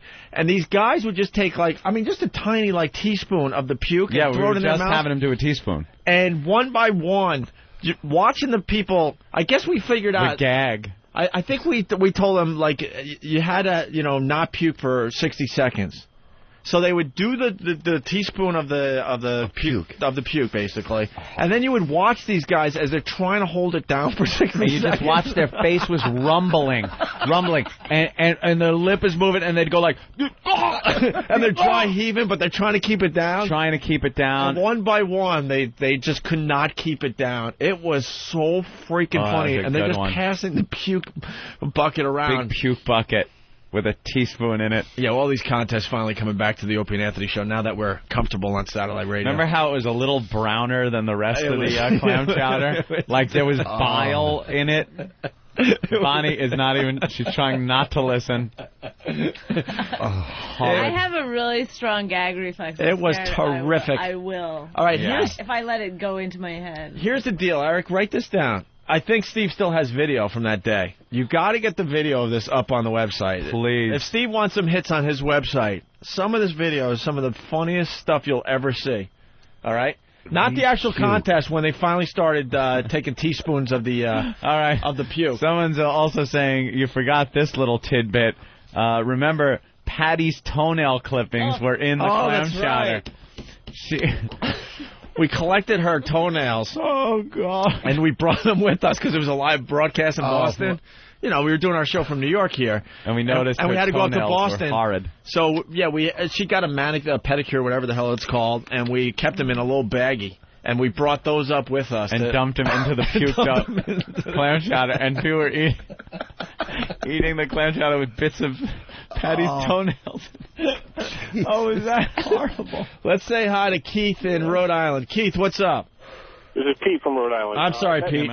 That show was like the funniest show I've ever heard. Yeah, that was a good one. You remember what happened, though? The guy who won the original contest, Murph from Southie, never ended up going to New Orleans. He ended up selling his tickets for weed and coke. And that's right. Yeah, he got all kinds of drugs. I forgot about that. I think he sold them right outside the station for like $500 or something like that. Because, the fans just showed up at the station. You know what? I think OAvirus.com, maybe they'll post that show in the near future. It was really funny. That was a great one. A lot of our old bits and shows are up on OAvirus.com because we can't play that shit here. All right, Pete, thank you. Thanks. Yeah, it was, but I'm sure we can post a video because Steve did that on his own time, so... Hopefully we'll get some video clips of that up on opieandanthony.com later today or later this week. Fantastic. All right, you want to take a break? Certainly. You want to say hi to one of your MySpace friends real fast before break? Yeah. This is MySpace Debbie. Yes, it is. Hi, Debbie. I had you up there for a while. You were like the sex draw from my page. A hot one? Debbie with the bikini. And I think I emailed her the other night. This might be the only hot girl on MySpace. No, there's some hot. No, there's some hot ones. The hottest ones I found so far have been two 16-year-old girls that just for some reason decide they want to take pictures of themselves in bathing suits, little bikinis. They put on too much makeup, and then them and their little friends are standing in bikinis with their arms all around each other, holding their arm out with the camera and snapping pictures of themselves and putting it on the websites. Are these pictures up on your MySpace account? No, well, they're part of, I guess they're in my friends list. You sure since I accepted. Well, that's good advertising for you, too. But I didn't put them up on my top 8. I need to help. I need to help you get past Jimmy. Jimmy's beating you by 900 right now. No. You got to sex up your site a little bit. When you're looking at these 16-year-olds, Mr. Polanski. And I got it. Hold on, I got it, though. We've been talking about Howard Stern and his Boy Scout uniform. Boy Scout uniform? A lot of people want to see that picture. I think if you go to Anthony's MySpace account, that should be one of your top 8 friends. You think? Can you do it during the commercial? Probably not. Somebody would have to sign up and use that as their picture, and then I would make them a friend. Well, one of our listeners will do that for you. Yeah, do that. All right, because then you'll put it up on your top 8. That's the Debbie that's on the phone right now. No, stop. Yeah. Debbie, what do you do for a living? I'm actually an accountant. Look at that. Yeah, but you're a model, too, obviously. Well, I am, but my day job is doing accounting. I do accounting for a bar and a restaurant. It's a good job. Yeah, you're beautiful. Where's she from? Thank you. Yeah, where are you from? I'm from South Dakota. Are you? South Dakota. Is there a comedy club out there? Have your pictures been in any publications yet? Oh, yeah. Actually, this month I'm in about 5 different magazines. Biker Magazine did a 2-page feature on me. It's the first time they've done that. And Hustler? No. Just actually more in motorcycle magazines. I'm Miss Sturgis. Classier stuff. Yeah. Get on the back of my hog. Take a ride. Nice. Are you well, you know, because this is radio. You're 27, South Dakota. You're into bikinis and fitness. You're a model, obviously. And I love bikinis. I'm totally into them. You got breast implants, right? I have like 100 bikinis. What are you sporting there? 36Ds? 34D. 34D. Blonde. How tall are you? 5'5". 5'5". 5'5", 5'6". It's short for a model. Yeah, but you know when you got a butt like that, you don't need height. Jeez. Bonnie, the claws that come out. Short for a model. She's so hot. We're looking at her picture, and Bonnie's just trying to rip down anything. I don't know what she looks like. Let's be honest. Sure. Let's be honest. Who's not watching America's Next Top Model? Yeah, come on. Wow. Well, when you think model agencies, you do think the Dakotas. Under 5'7", you got to show the snatch. That's where they come out of. That's the rule. That's the rule of modeling. Under 5'7", you got to show the snatch. Double D's. And how did you find our fine program? Oh, actually, I've been listening for a long time. Nice. Hey, are you good at talking dirty? Long time listener. Are you good at talking dirty? You know, I got skills. Well, because we're thinking of a new bit for the radio program. Yeah. A little bit we like to call Tissue Time with Debbie. Mm-hmm. Tissue Time with Debbie is going to be our new bit. Anthony, you want to explain this brilliant idea that we came up with? We work very hard coming up with various bits for the show. And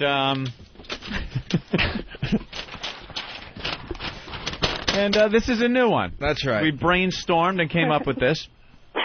Tissue Time with Debbie. It's going to be you, Debbie, of course, the fine model, and she is going to offer phone sex. That's right. For our audience. That's right. Wouldn't that be great?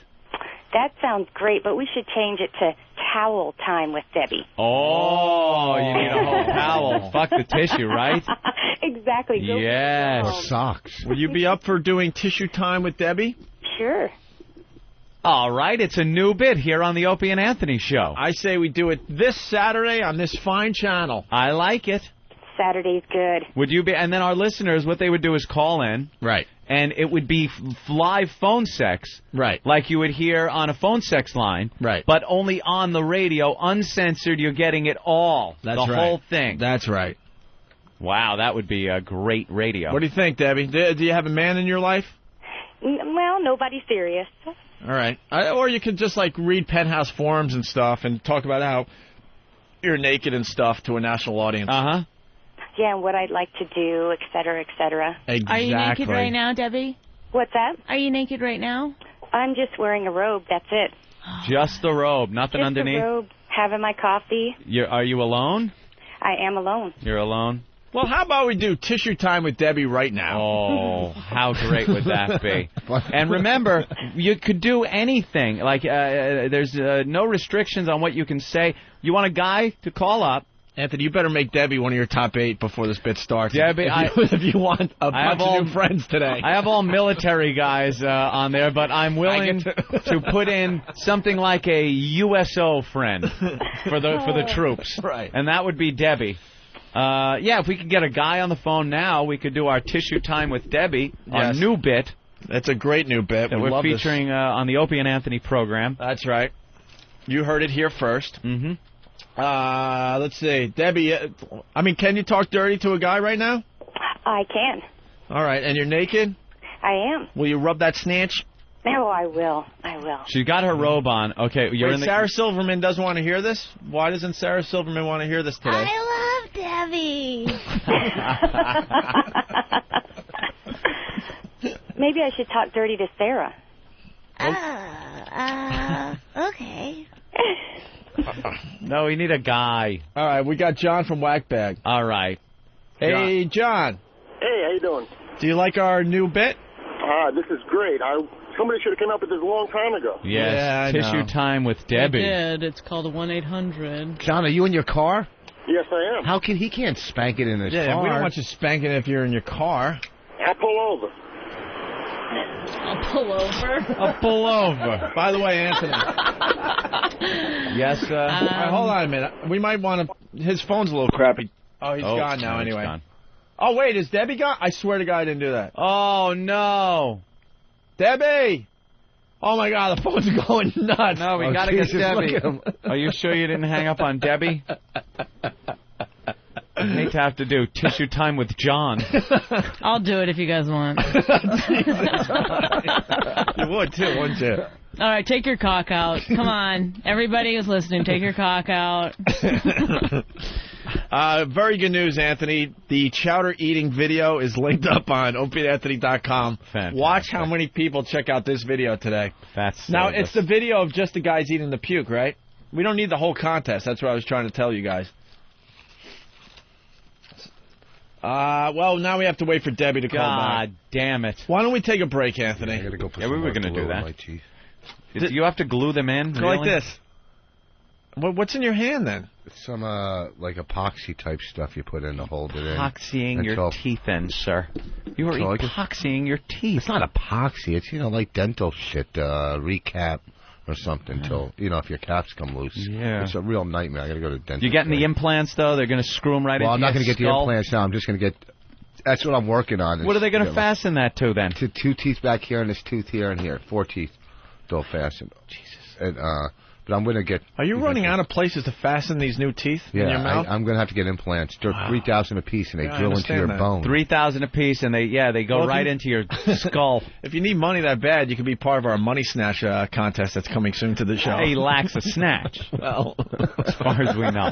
Are we doing the Money Snatch game this year? Let's bring back some of the benchmarks that people have been talking about for so long that they say we haven't been doing. I like this. We're bringing up an old bit like the clam chowder thing and reminiscing about the fun of that, yet we need look only to Friday to find something equally as funny, the eggnog drinking contest. Right. I love bringing shit like this back to the show, and of course, let's do that. All right, so we're going to do the Money Snatch game in the near future. We're looking for very desperate women that need a little extra holiday time, Opie. It's the holiday time. That's right. A lot of people need money. There's a lot of single moms out there, I guess, struggling just to get by. Their kids... maybe they got a little problem. Maybe they're going out there having a problem relating to the kids, and they think, I can buy this love if I could just afford a good present. Well, we got a female in the studio today. Let's get her point of view on this contest. It's the gift-giving season, and we want to help out some we love giving. less fortunate women out there. Don't we love giving? And cash. What's better than cash? People love when we give them a MiFi. Subscriptions to XM, they love that, but cash is king, they say. Yep. So we're giving these women cash. It's you ever see one of those typical radio promotions where they get that big glass booth and there's money in it, Yeah. and then it starts flying around, and the more most Scott and Todd here in New York at Z100. Yeah. They send a fat pig into a bank vault, and they got 100 seconds to come out of grab as much money as you can carry, but only what you can carry. That's right. And then when you leave, they count up how much you have, and that's Right, 'cause every time you open your hand, you get more. You lose. you lose a little. It takes a lot of It's a strategy. scam. So you're with us so far, right? Yeah, totally. Well, we get women who are a little desperate. Opie and Anthony spin on this. A little desperate around the holidays. They want to get their kid that good present, and they just can't afford it. Those are the girls we're looking for. It's the same principle. There's a room full of money, cash all over the place. A lot of singles, but in there you're going to see 5s, 10s, 20s, even 50s. A lot of money in there, spread out all over the place. And the girls at the proper time. How many girls did we have last time?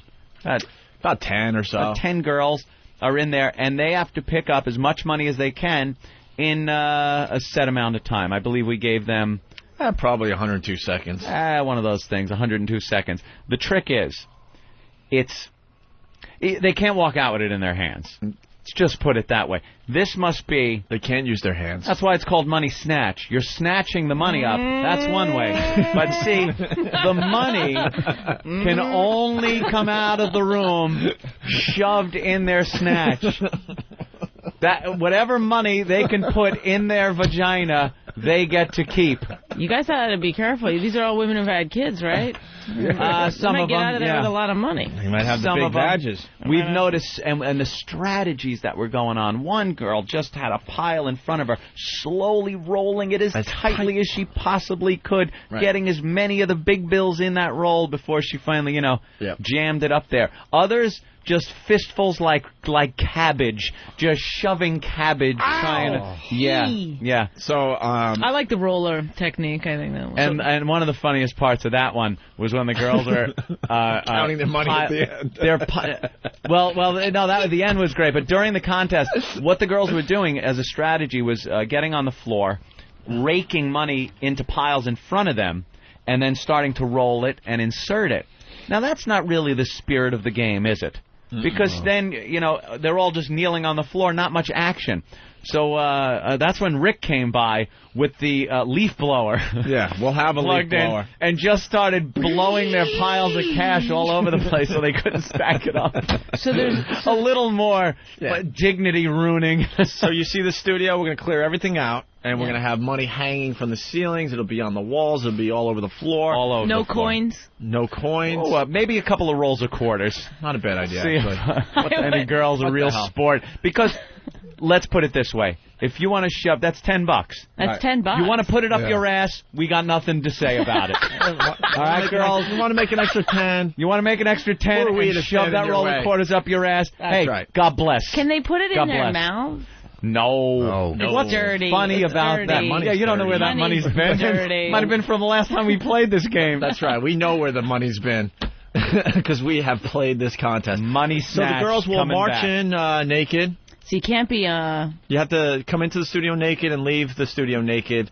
And, and they keep whatever they get. There's no winner who has the most money. No. They just keep whatever they get. We'll get a few $1,000 all over the studio. No problem. Wow. No problem. What happened to Debbie? We've been just stalling here. She's not calling back. Maybe the phone lines are down in the Dakotas. All right, here's the deal. Let me set it. You're not Debbie. You're not in a robe. Hustler. You're not Debbie, but you're coming in for that fucking snack contest, believe you me. What? Rich is going to whore Bonnie out for the money snatch. I want new teeth. Come on, sweetie. No, but this is the problem that I Go would for have. the quarters, baby. It's an extra 10. You know, I've exclusively pretty much dated Jews my whole life. Have you? Boy, I didn't know that. You're practically a virgin still. Yeah, exactly. Like, this is the thing. I have a really little vagina, so I wouldn't be good at the game. Oh, you just want to let the fucking world know you got a little vagina. Well, the joke really is that you have a small penis. Yeah, right. It's not that small. It's pretty nice. You didn't break my hymen. You have another little Jewish. That's an insult. You have another Jewish kid living inside you. All right, here's the deal. I've still got my yarmulke. Hymen. Let me set up the deal. I'm going to fix my teeth. All right, Rich Vos is here with his lovely wife, Bonnie McFarlane. They're helping us out today. Mm-hmm. We got Rich Voss's stand-up routine from 1990. We're going to do that today. We got a story about a guy getting... It's not just his stand-up routine, by the way. And we'll sit down. It's him from, what's John Davidson's show. No, it was the Joan London show, but he was filling in that day. Oh, well, thank God. Wow. It looks like almost before there was television. Remember that commercial, Long Live...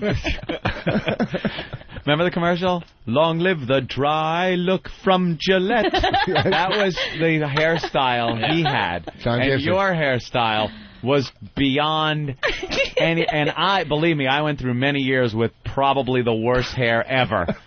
You come in a close, I'll even give it... It's probably a tie. Right. I will never say that your hair was worse than mine was back then, around the same time, too. But yours was so bad. Didn't you have acne all around your face? No. From where your greasy hair... Your greasy jerry curls? Like, didn't it... It looks like it's wet. No, it's just... It was... We got to get a clip on the website. That's one thing I never realized either. See this tape. What? Back when I was growing up, I had, like, hair. It was just this tangled, messy afro mess thing. And, of course, I had, like, zits all over my face. Cut your fucking hair, idiot, and get the grease pit out of your face, and maybe that might have helped. Right. You know, you do. If I ever invented a time machine, it wouldn't be to go and see the winner of a race and then go back and bet on it. The first thing I would do is go back and punch me in the fucking face. I would slap me silly. You'd be your own black man. Oh. Yeah, that's what I would do. In English class, I would turn around and punch me in the face. Maybe that was Howard. Cut your hair, asshole. Did you have it when you were in school? Like, that... It got curly, but when I was even in high school, it was like a big afro. That's what mine was constantly. It was like frizzed out afro. And there was nothing I could do with it, but I didn't want short hair. No. Because everybody in the late 70s growing up had long hair. If you had short hair, you weren't cool. That's what I had to do. So it wasn't long hair. I thought if the more it grew out, it would finally weigh so much that it would fall down into Peter Frampton style. But no, I had like fucking Angela Davis, Black Panther afro that never did anything but... And there was nothing I could do with it. Like, I woke up in the morning, and all I could do was kind of, like, shape it like a hedge. I know. Like, I took a brush, and, like, I'd brush it forward, and then I'd kind of flip it to tease it. Like, and just, it would end up with this big Link from the Mod Squad ball on my head. I was like the red-haired kid from Room 222. all this, yes, I am pulling out all the 70s references. But that was it. He also starred awful. the Crips. I know, it's funny. You're hanging out with Joanne Chesmart. My hair was so big like that, and I was sick of having like frizzy, curly hair. So I came into New York, and I went to a hairstylist, and I got a shag. Remember the shags that they had, like David Cassidy or whatever? You needed straight hair for that. They did it with a hot comb or something, right? Oh, good. Yeah, you're going to do that every day. No, but wait. Here's what happened. I left there, and I had the perfect shag. It was like so cool in school. You had a shag, right? And it lasted for like a week. His teeth just popped out again. Jesus Christ, Will you Rich. go glue your teeth back in your mouth? Put your fucking teeth in your mouth. You just wrecked another story. Will you go glue those I was fuckers into back that in place? story, too. I was relating, and then his fucking choppers fly out. So he can finish the story. Holding his fucking teeth in, folks. A fucking week later, I couldn't get it frizzed back out. I couldn't get the hot comb like they did it in New York. Of course. And it blew up again like, oh, it's fucking drool. He's drooling and his teeth are... All right, listen. Oh, Rich, obviously we should go clean yourself up. We got a great story about a guy breaking into an apartment and trying on girls' lingerie. Yes. Caught on tape doing Saw that video. Very good. Hilarious. We're waiting for Debbie. We're just stalling. Debbie is going to play our new bit, Tissue Time with Debbie. Hey, Debbie. If we don't get Debbie, we need someone else that's really good at phone sex today. We want to try out this bit and see how it does, okay? Debbie, check your MySpace. Our brand new bit. Because the phones are just going nuts, so she might not be able to get through. So check your MySpace. We gave you another phone number you could call. Yeah. But we want to do Tissue Time with Debbie today. Great. Now I got to take a leak and watch Vos glue his teeth in. I know. Also, Anthony, the NAB, the National Association of Broadcasters, they got radio ads out. Yeah. They're not afraid or threatened by satellite radio. It's a goof. It's a joke. It's a lark. It's a fad. Satellite radio. Obviously, their free radio is much better. Yet, at every turn, the people in charge, the National Association of Broadcasters, cannot stop bashing and trying to undermine satellite radio with commercial ads. They got anti-satellite radio commercials. Yep. We'll listen in on those and see what those are about. Satellite radio pretty much just goes on the air. You listen to it and realize how much regular radio sucks. Yeah. They have to put ads on to tell you how good regular radio is and how much satellite radio sucks. But no threat. No threat. Bunch of dopes. It'll backfire. It'll turn more people onto satellite radio. Remember I was saying how I listened to the 1010 Wins news station, or 88 here in New York, on the way in? Can't even do that anymore. That was like the last bastion of regular radio that I ever went to. Can't do it anymore. There's one story, traffic, and then some awful hospital commercials will come on, like 4 of them in a row, about how we can treat you for cancers of the head, neck, chest, arms, groin. And then it's always some cheesy, bad piano music playing in the background, like very subdued piano music, and it's like funeral music. If your child has leukemia, give us a call. We can help. We can treat. And then prostate cancer. We have radioactive seed transplantation that can... And I'm sitting there, it's the first thing in the fucking morning. I just want to hear the news. I'm trying to get updated for the show, and I'm just being inundated by these horrible, awful images of disease. I had no idea there were so many tumors out there. There are so many tumors, and a commercial for everyone. Tumors of the neck, tumors, eyelid. We have stereotactic radiosurgery that directly delivers radiation to your tumors of the neck, head, ass, chest, cock, balls, vagina, urethra, underarms, armpits, your hair. Yeah. You have a tumor in your hair, we can cut it off. Just like it gives me what I call the heebie-jeebies. All right. If other ladies want to do tissue time today, give us a call. If you're good at the phone sex, give us a call, because we can't get a hold of Debbie right now. Do you got your cock out? Is your cock out? I'm touching myself. If no ladies call, we're going to have Bonnie do it. Tissue time with Bonnie. If there's a spot on your cock, it could be cancer. Call us at the North Shore Medical Center. We will get rid of your cock cancer. At least then I'd probably listen, because that would be funny. It's never funny. It's like small children. I have type 3 diabetes. And Mommy says, oh, no, I'm driving. I'm getting depressed. And then I instantly have to punch out to, like, XM70s for some wow, wow, wow, wow, wow, wow, wow, wow, wow, wow, wow, wow, wow. Now that's happy. Wonder how you're feeling. I want to hear about tumors. I want to hear Peter Frampton. It's my drive-in now. No more news. No more tumor talk. Tumor talk on 1010 Wins. Tumor talk with Debbie. It's horrible. Cancer of the heel. They come up with cancers like I've never heard. You know, everyone's got the family members that have had the cancer. You know, what do you got, Grandpa? It's the lung, the liver, something bad. Yeah. This is like, cancer. I don't know, cancer of the Achilles heel. What? Yeah. I haven't heard of that one. All right, we'll continue with the O&A program in just a bit. We got Francine in studio. You ready for the news, Francine? Yeah. Hi, Francine. Hello, Anthony. You like Anthony better than What about Bill? I said hi, Bill. Hey, how are you? I love your show. This poster is great. Oh, way to bring it up. What do you mean? If Dave Chappelle didn't, decide to go away for a while, Bill would still be doing that show. I wouldn't be hanging out doing this shit. It's a soft subject with him. Oh, I'm sorry. I really liked it, though. I just want to say I liked it. Soft? Yeah, I mean, it was just like... Soft. a great moment in my life, and now it's over, and I was just, starting to not, think about it every day, and... Didn't Ben tell you? Good job. No, he didn't tell me. Everyone has been told around here not to mention that. You ever heard us bring it up? No, I haven't. We haven't even asked Bill the question everyone asked Bill. What's Chappelle up to? We don't even ask, because we know it bothers him. And you had to just casually say that to him. I'm sorry. Fuck them. Yeah, I didn't know. No one told me. I still liked it, though. It was great. Bring it up again. There it is again. Francine, this is not a bit. He doesn't want to hear that. Okay. Eek. All right.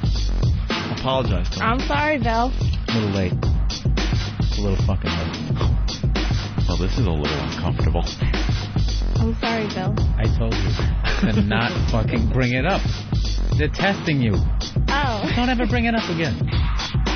Don't even make eye contact with me for the rest of this week, okay? Fucking look at the floor. What aren't you supposed to bring up as far as Bill Burr goes from now on? So we know for next time. Because some people are saying you're dumb. I want them to know you're not dumb. That you know and won't be bringing this up anymore. Right. I believe it's the Chappelle show. Jesus fucking Christ! How many fucking times?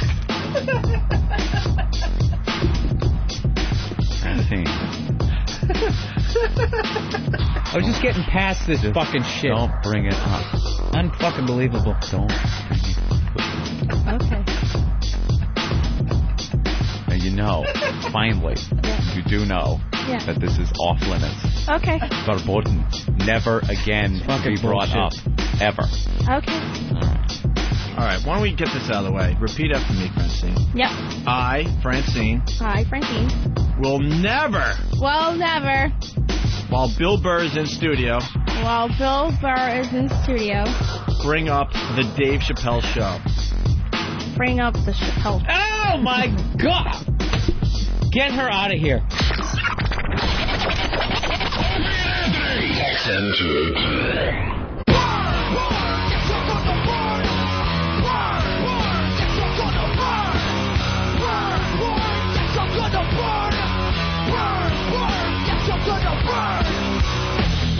You're checking out the Opie and Anthony program. On the way, Tissue Time with Debbie. Yeah. Or Tumor Talk with Debbie. We haven't decided what direction to go in. And if there's other hot ladies out there that are good at the old phone sex, give us a call today. One of the many things we're doing on the program. We got Rich and Bonnie in the studio. And we got to get right to this story about the guy getting caught breaking into an apartment and trying on some girls' lingerie. Yeah. I haven't seen the video yet. I've heard about the story. Yeah, the guy's a real creep. Seen that? He's your typical, looks like a internet pedophile-looking, creepy guy. Yeah. Yeah. There's cameras everywhere. You got to just stop doing the dumb stuff. Cameras are too available to people so that... And this guy apparently had been doing this for a while, and she noticed something weird, something out of place all the time. So it's not like the old days where, you know, you got to stake it out. There's so many really cheap cameras available now. You just pop one on there and take a look-see, see what's happening. When he opened the closet, Dateline was right there.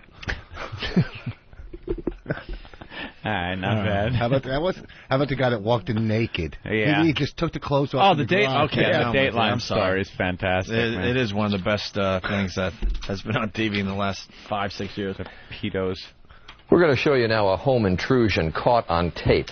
A young woman in Texas noticed some rather strange events in her apartment and decided to install an undercover camera. And what she discovered, I think everybody's nightmare, a stranger invading her home. And today a Houston man is going to be charged in court with a rather bizarre crime. There he is, the man that a woman says gave her the fright of her life. The 22-year-old woman lives alone in this upscale gated community in Houston, Texas. Suspecting someone had been in her apartment while she was out, she set up a camera hidden in a clock.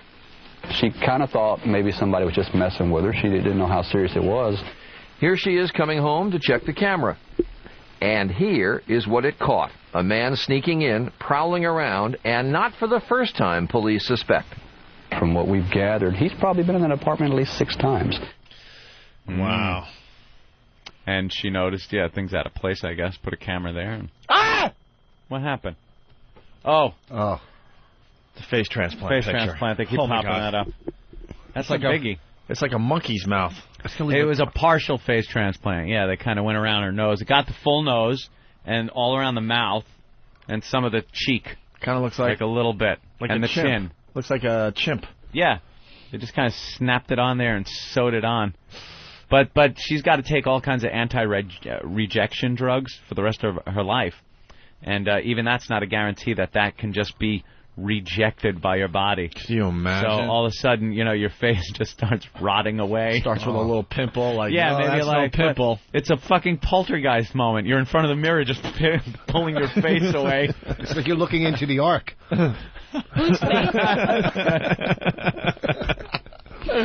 That's terrific. What do you call it? But it's going to leave a scar right around her like that, isn't it? Like she gives a shit about a scar around the side of her face. Her face was eaten by a dog. Little pancake. She had nothing. She had so no where did they nose. get the skin and stuff? They took it from a dead cadaver. person. From Like a dead face person. off a... Yeah. It was a donor. From a freshly dead person. They cut it, and then they, use that as a pattern to trim away any of the meat around her face. Dead, So it was a give me your perfect face. fit. And then they stitched it on. And, she'll have a scar there, but it's better than having where a dog ate your face. Well, what they really Sounds like a good sitcom moment when she runs into people from the other person's funeral. Oh. Imagine that, like, the person's mother just always wants to come over and kiss your lips because they were her lips. Like, could you... no, I'm busy today. I just want to kiss her lips one more time. No, I really... She gave you the gift of a face. A face. You can't let a mother come over and give her a kiss one last time. Why can't I come over? Very busy. I'm working today. Grandma has to come over and pinch the cheek. Pinch the cheek. Every Which holiday. one is it yours? Oh, my God. The uncle comes over. I got your nose. I used to play this with her all the time. Give me just one more time. She has to go take photos with them. Come to you. But it's got to be zoomed in so you just see her mouth and nose. Yeah. All right. Kind of face. We got more video of the break-in. We got to just finish this up. Then the video becomes disturbing. The intruder takes off his clothes, tries on the woman's lingerie, and then indulges himself in X-rated behavior. Afterward, he checks the hallway and slips out. It's the kind of thing police say could easily escalate. And who knows what that could lead to. Maybe today I watched her. Tomorrow I'm going in her apartment. Or maybe the next day it goes beyond that. Police have just arrested and are charging a man who lives nearby, 37-year-old Sean Rogers. The woman says she doesn't know him and never would have been sure she was right if it hadn't been for her own detective work that caught it all on camera. You know what? This lady's a tease. Just leaving her clothes around. She's asking for it. Yeah, leaving her clothes around in a room. How did he get in the house? Broke in. He had a key? Oh, he had a key? How did he get a key? They don't know. All right. See, I'll tell you how he got There's a key. a problem here. She parked her car. And left the keys, like I told you. You and your goddamn parking attendant thing. You don't leave your keys with anybody. That's how you get a key, because you leave your keys with people. No, shut up with that He dumb probably theory. had been in there I hate before, that theory. maybe stole one of her keys or something. I'm thinking maybe something going on between these two beforehand, maybe. Yeah, there's some kind of connection. You think something... No, she said she never knew him or never saw him. That's what she's saying. Right. Well, of course you go. I know this creep. Let's go to Jim in Staten Island. Jim? Yo, guys, good morning. Listen, real quick, that thing with the face transplant, they did the nip tuck a couple of weeks ago. Yeah. It worked out horribly, but it's freaking wild, man, how they just, take the face off, only, really. But the odds of this working out for this broad are, slim to none. Really? Yeah. Why? I didn't hear that. She's going to have to go with the Mr. Potato pop-on face. Pop-on face, yeah, like that CIA guy that made the pop-on nose for that woman. Well, there was, God, remember the guy that had a hole completely where his nose used to be, and they gave him a pop-on nose? That was the creepiest thing ever to watch. Snap-on nose. Snap-on nose. Wasn't that guy in True Romance? What Magnus they did that? I don't know. Do you remember the snap-on hair? Yeah. They would put 2 holes in your skull. Oh, yeah. Yeah, they would drill it to your skull, the regular snaps. So you could go swimming with And it was a toupee. Maury's wigs don't come off. And you could just snap it to your skull. Hey, Maury. It's I think it was magnets, right? There's It magnet went right implants. into, I don't know. Maybe they have magnetic ones, Went but right this into one your snapped. skull. There were snaps, you'd hear it snap I do in. remember that. Yeah, but this guy, he said on Nip and Tuck, they didn't do a face transplant. They did maybe reconstructive surgery. This, in France, is the first one that was ever done. Yeah. Nip and Tuck is fiction. And it's fake. It's a TV show. Oh, I thought that was one of those things on Bravo where they do the... Some things are No. fake. It's Some things are real. Well, hold on. We got an update. We might have a snag as far as tissue time with Debbie goes. Just got a communique from the lovely and luscious Debbie. She writes, "Oh, my God, I just got off a half-hour phone call with my mom. She was texting me, do not do this. while I was on with O&A. She was listening in her car, and I got an earful about skanky versus classy, blah, blah, blah. But she's been real protective since my dad died. Oh. So All right, wait a minute. Your mom has XM and listens to the show? So she's got to be a real class act. Is that what I heard? Yeah, how classy can your mom be if she's listening to this drivel? I think she made it up. Oh, boy. You know, 'cause it's Our classy brand new too. bit is having a huge problem. Well, you can find a hot girl to do phone sex. But it's called Tissue Time with Debbie. Well, we'll just change the name. All right, Tissue Time with... Are your pants Put off? whore's name here. Yeah.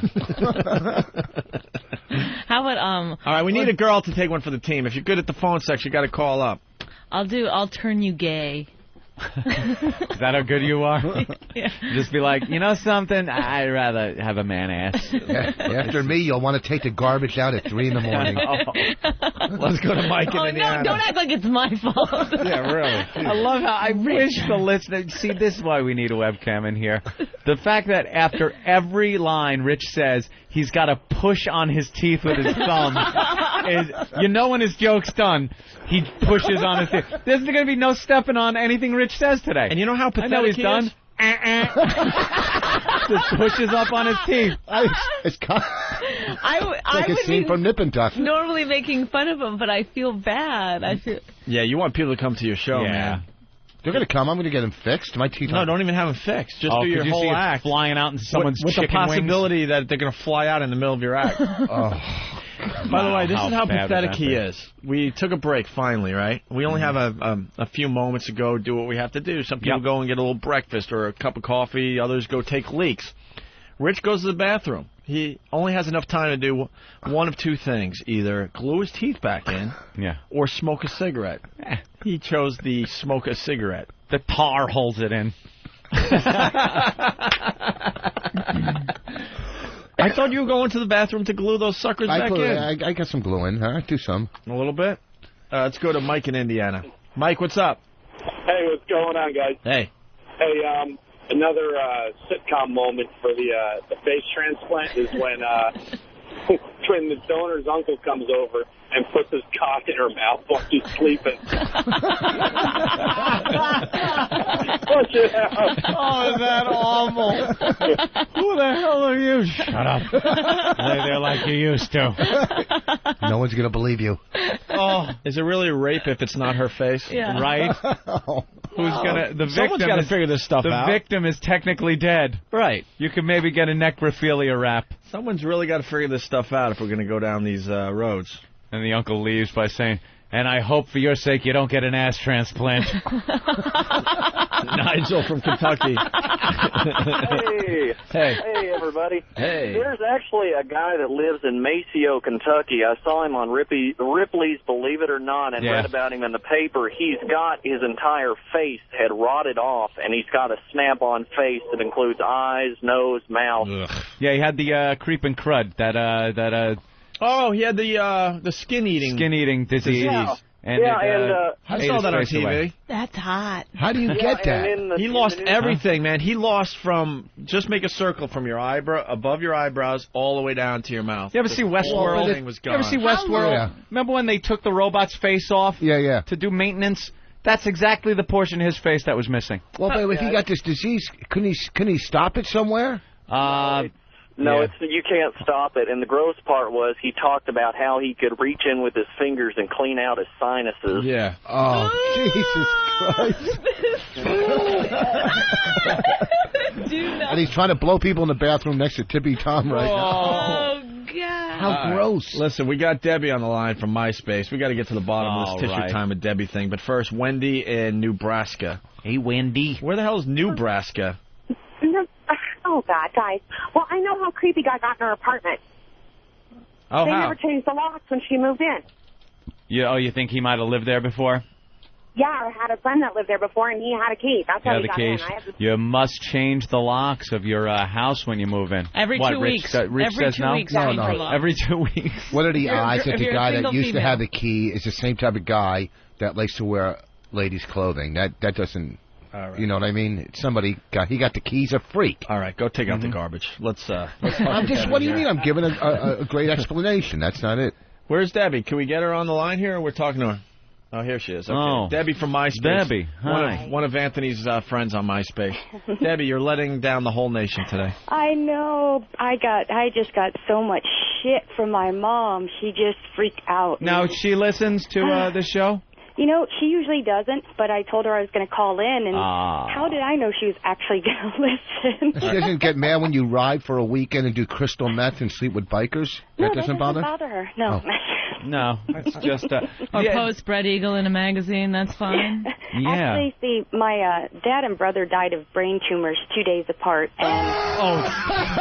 Opie. So she's been very Jesus protective Christ. since then. Let me... Opie, stop that. Hit the stop button.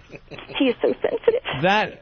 What the fuck are the odds of that happening? Oh, actually, my grandfather died of a brain tumor when my dad was 11. Oh, my... That's terrific. No, it's not. Did you guys get a deal on the funerals? Actually, we did on my dad's brothers, because they died 2 days apart, and they felt bad for us. So it runs in the family. It got granddad, dad, and brother. Runs. Debbie, I'm sorry I was being catty with you earlier. I really apologize. That's too bad. But ever since then, she's been very protective. My dad, he actually gave me the What kind blessing of doctors? to Playboy. What kind of doctors are you going to? I'm not going Don't to they theirs, pick I'll this tell you stuff that. up? Didn't they listen to the commercial? A little early? Oh, they got 10-10. Yeah, on 10-10 wins. I think we got a quote from one of the doctors early on. It's not a tumor. See? You see what happens? You should have got the second opinion. Second opinion. Well, don't you think your brother and dad would want you to do this for the radio? For them? I think my brother would have gotten a real hoot out of it, but I'm not sure about my dad. Have the male side of the family just been sterilized? Hey. That was pretty much it for my family, so now it's just like my mom, my sister, and I, hence her very protectiveness. All right, are we done with you? Can we talk you into this?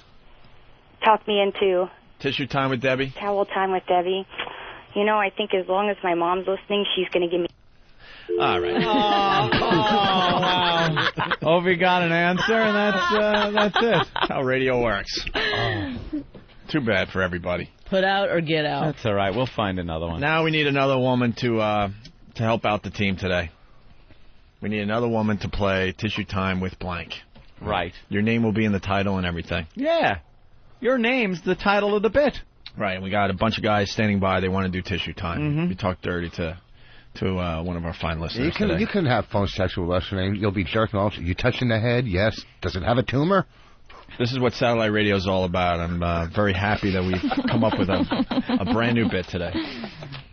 This one's going to sweep America. All right, what do you guys want to do? You want to do these NAB commercials? This is kind of Oh, we got a puke thing. Yes, Bonnie? There's been a lot of sadness here today. The fellow with the father, and then the brother and the father. And I don't know which one is worse off. Well, I'd say the person that's dead is always a little worse off. Yeah. At least there's hope with Pat from Anarchy that someday there will be some kind of reconciliation between us. Well, Debbie's going to get laid in her life. Well, Anthony, take Debbie off your top 8, too. Oh, wow, really? She didn't help the program. Well, she's not on there now. Just won't put her back on, I guess. All right. We have Carrie from Michigan. Brain tumors and hot bodies. That's the genetic thing they have over there. Carrie? Gotta weigh that. Yes? Terry. Carrie? It's Terry, yes. Carrie? Yes. With a C or a T at the beginning? T. Terry. Oh, Terry. Terry, as they say it in Michigan. What's up, Terry? Oh, not much. Now, you want it to be Terry... Tissue Time with Terry? Yes. I gotta tell you. You know what?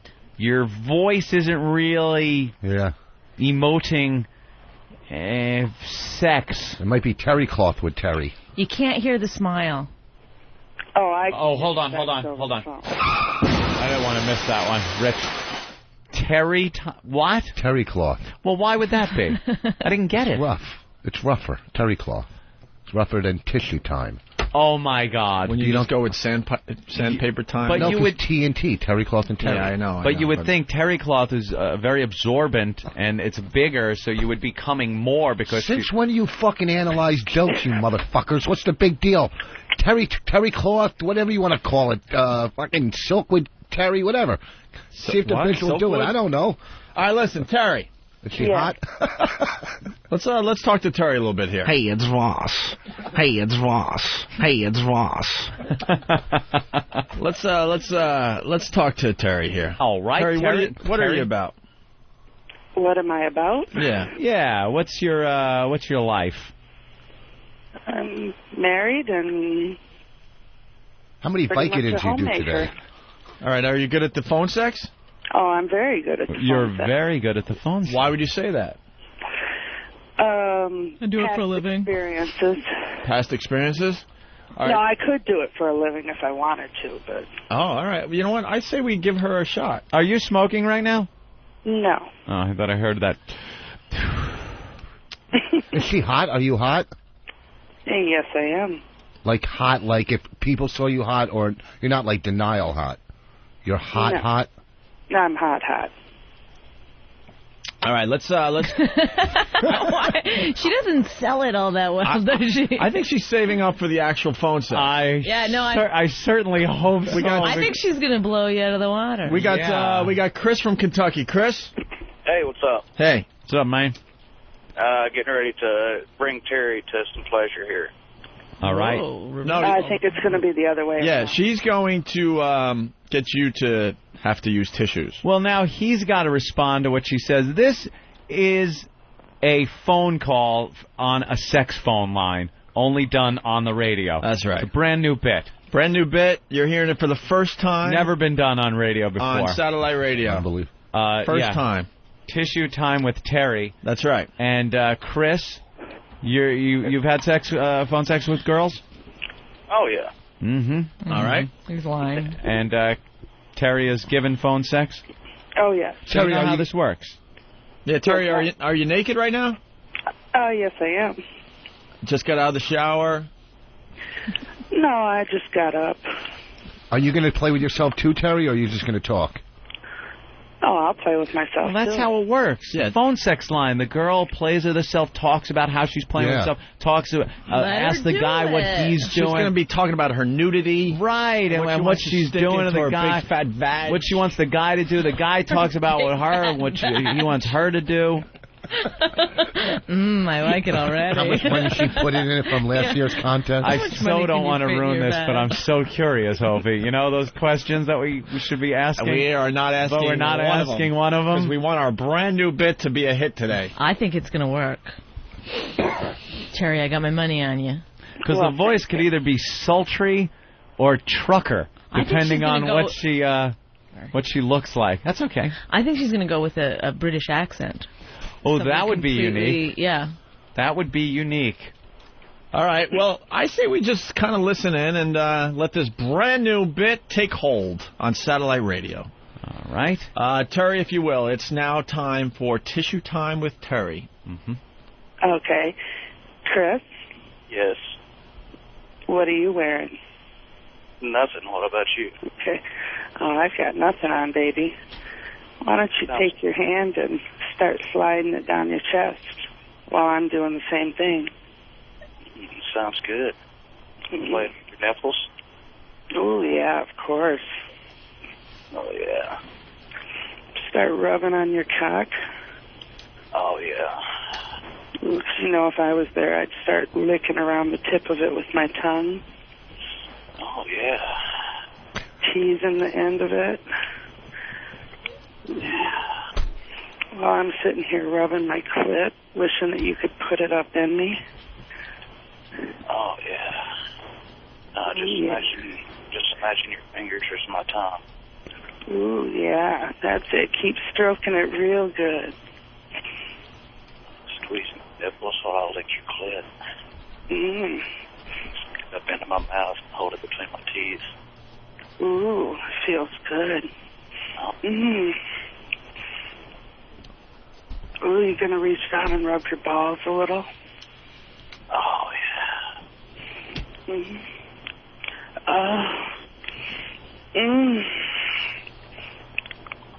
Ooh, that's making it feel good. Oh, feel really good as you set on my cock. Ooh, yeah. That's it. Keep stroking it for me. Ooh, make it feel like I was sucking it in and out all the way down the shaft, real slow. Oh, Terry. Ooh, I like the way that sounds. You like the way what sounds? Ooh, I like the way you sound. Oh, I like the way you sound. Well, I can tell it's making you feel real good. Oh, yeah. You gonna lick my pussy a little more? Oh, I'll lick your pussy all day, baby. Ooh, that's it. I like that. You got hairy pussy? Oh, yes. Oh, I like a good hairy pussy.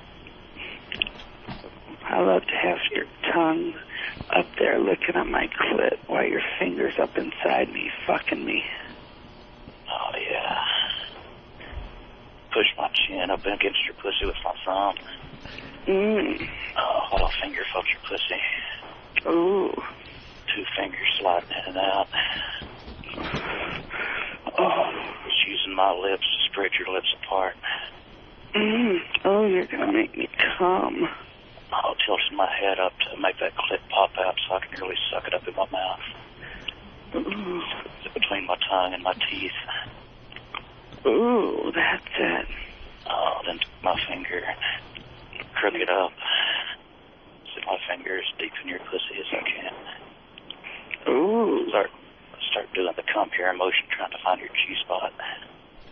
Ooh. I want to sit the zero in on your clit, suck your clit into my mouth, and suck your clit just like you were sucking my cock earlier. With my other hands. Keep squeezing all them titties, kneading them and pinching the nipples. Well, now just keep sucking on that cock in and out, deep throating it until I can make it explode in my mouth.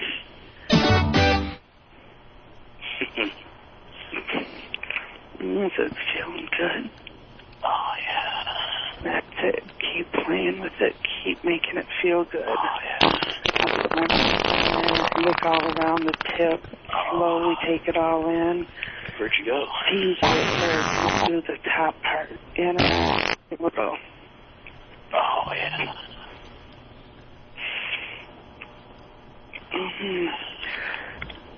Oh, my pussy's so wet. Oh, my cock is so hard and throbbing. Oh, I can just feel your mouth on it. Oh. Oh, with your ass up in my face with my tongue up in your pussy. Oh, if you got it real good and hard, I could bend over and let you shove it in my ass. Oh, you want me to shove it in your ass? Oh, yeah. Yeah, you like the... Oh, yeah. Oh, that's it. Oh, you like a whore? Oh, go ahead. Oh, yeah. Fuck me with that cock. Oh, yeah. I want me to fuck you like a whore up that tight little ass. Oh, yeah. Oh, you like that, huh? Fuck me harder. Oh, yeah. Shove my cock up your ass. Oh, just real slow as I put it in all the way to the balls. Oh. Pull it out where the head's just barely in. Using your ass with one hand, tickling your clit with the other. And just rearing back and slapping your ass real hard as I shove my cock in as hard as I can. Yeah. You like that cock up your ass, don't you? Oh, yes. Oh, beg me for my cock up your ass. Oh, yes. Once you got it in there, just start fucking me with it. Oh, slam it in and out of me until I make that cock explode. Oh, yeah. Oh, that's it. You gotta ask, Terry. What? Oh, just say, Chris, please fuck my ass. Oh, Chris, please fuck my ass. Oh, Chris, come on, fuck me. Oh, yeah. Fuck me harder, Chris. Oh, yeah, I'm pounding that ass, baby. Oh, yes. Squeezing your hips, smacking your ass. Oh, don't stop, Chris. My balls slapping against your pussy as my cock fills your ass. Yeah. Oh, yeah. Oh, yeah, you like being my dirty little whore, don't you? Oh, yes. Oh, yeah. Oh. You my dirty little bitch, Terry. Oh. I like the way you make my ass feel. Oh, yeah. I like the way your ass makes my cock feel. Oh. Throbbing and bitching. Yeah. Oh, I want you to come, Terry. I want you to come. No, you're gonna make me. Just keep fucking me real hard. That stick cock up your ass makes you want to come. Yeah.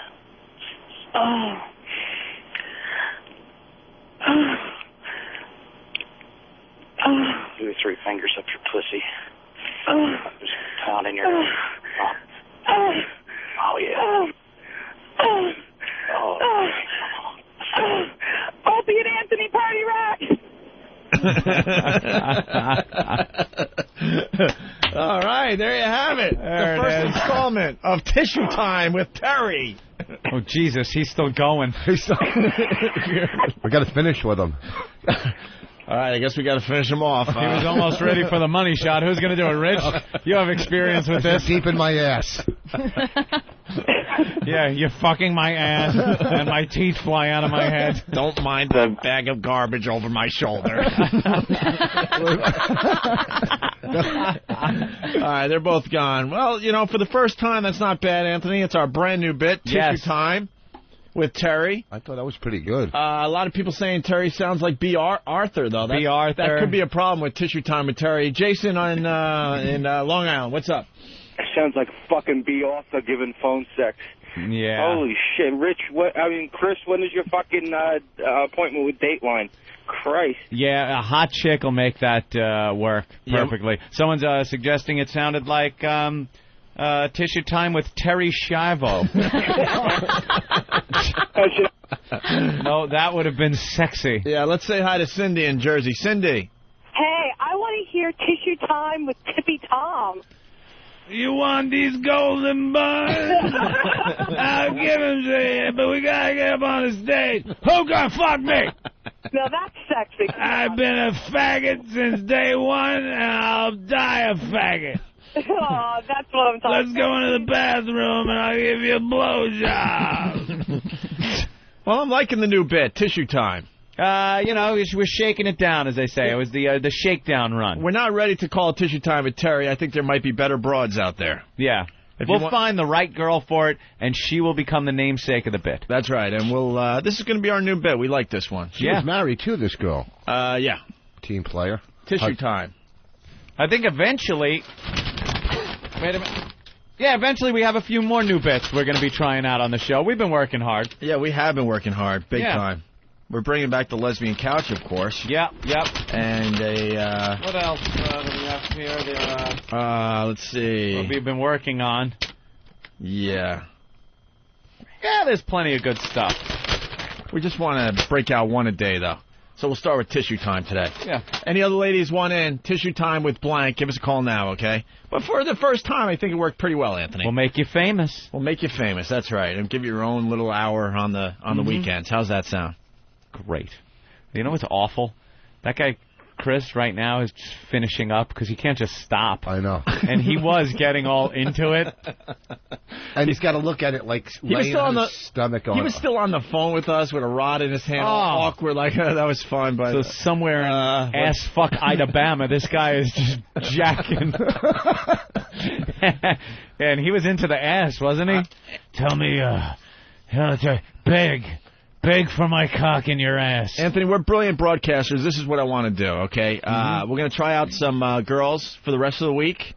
And this Saturday night at midnight, we're going to have the girls come in, especially if they're local. And we could call them up from their abode if they're somewhere in the country. Because it's phone sex. We'll have the boys get drunk like they do on Saturday night.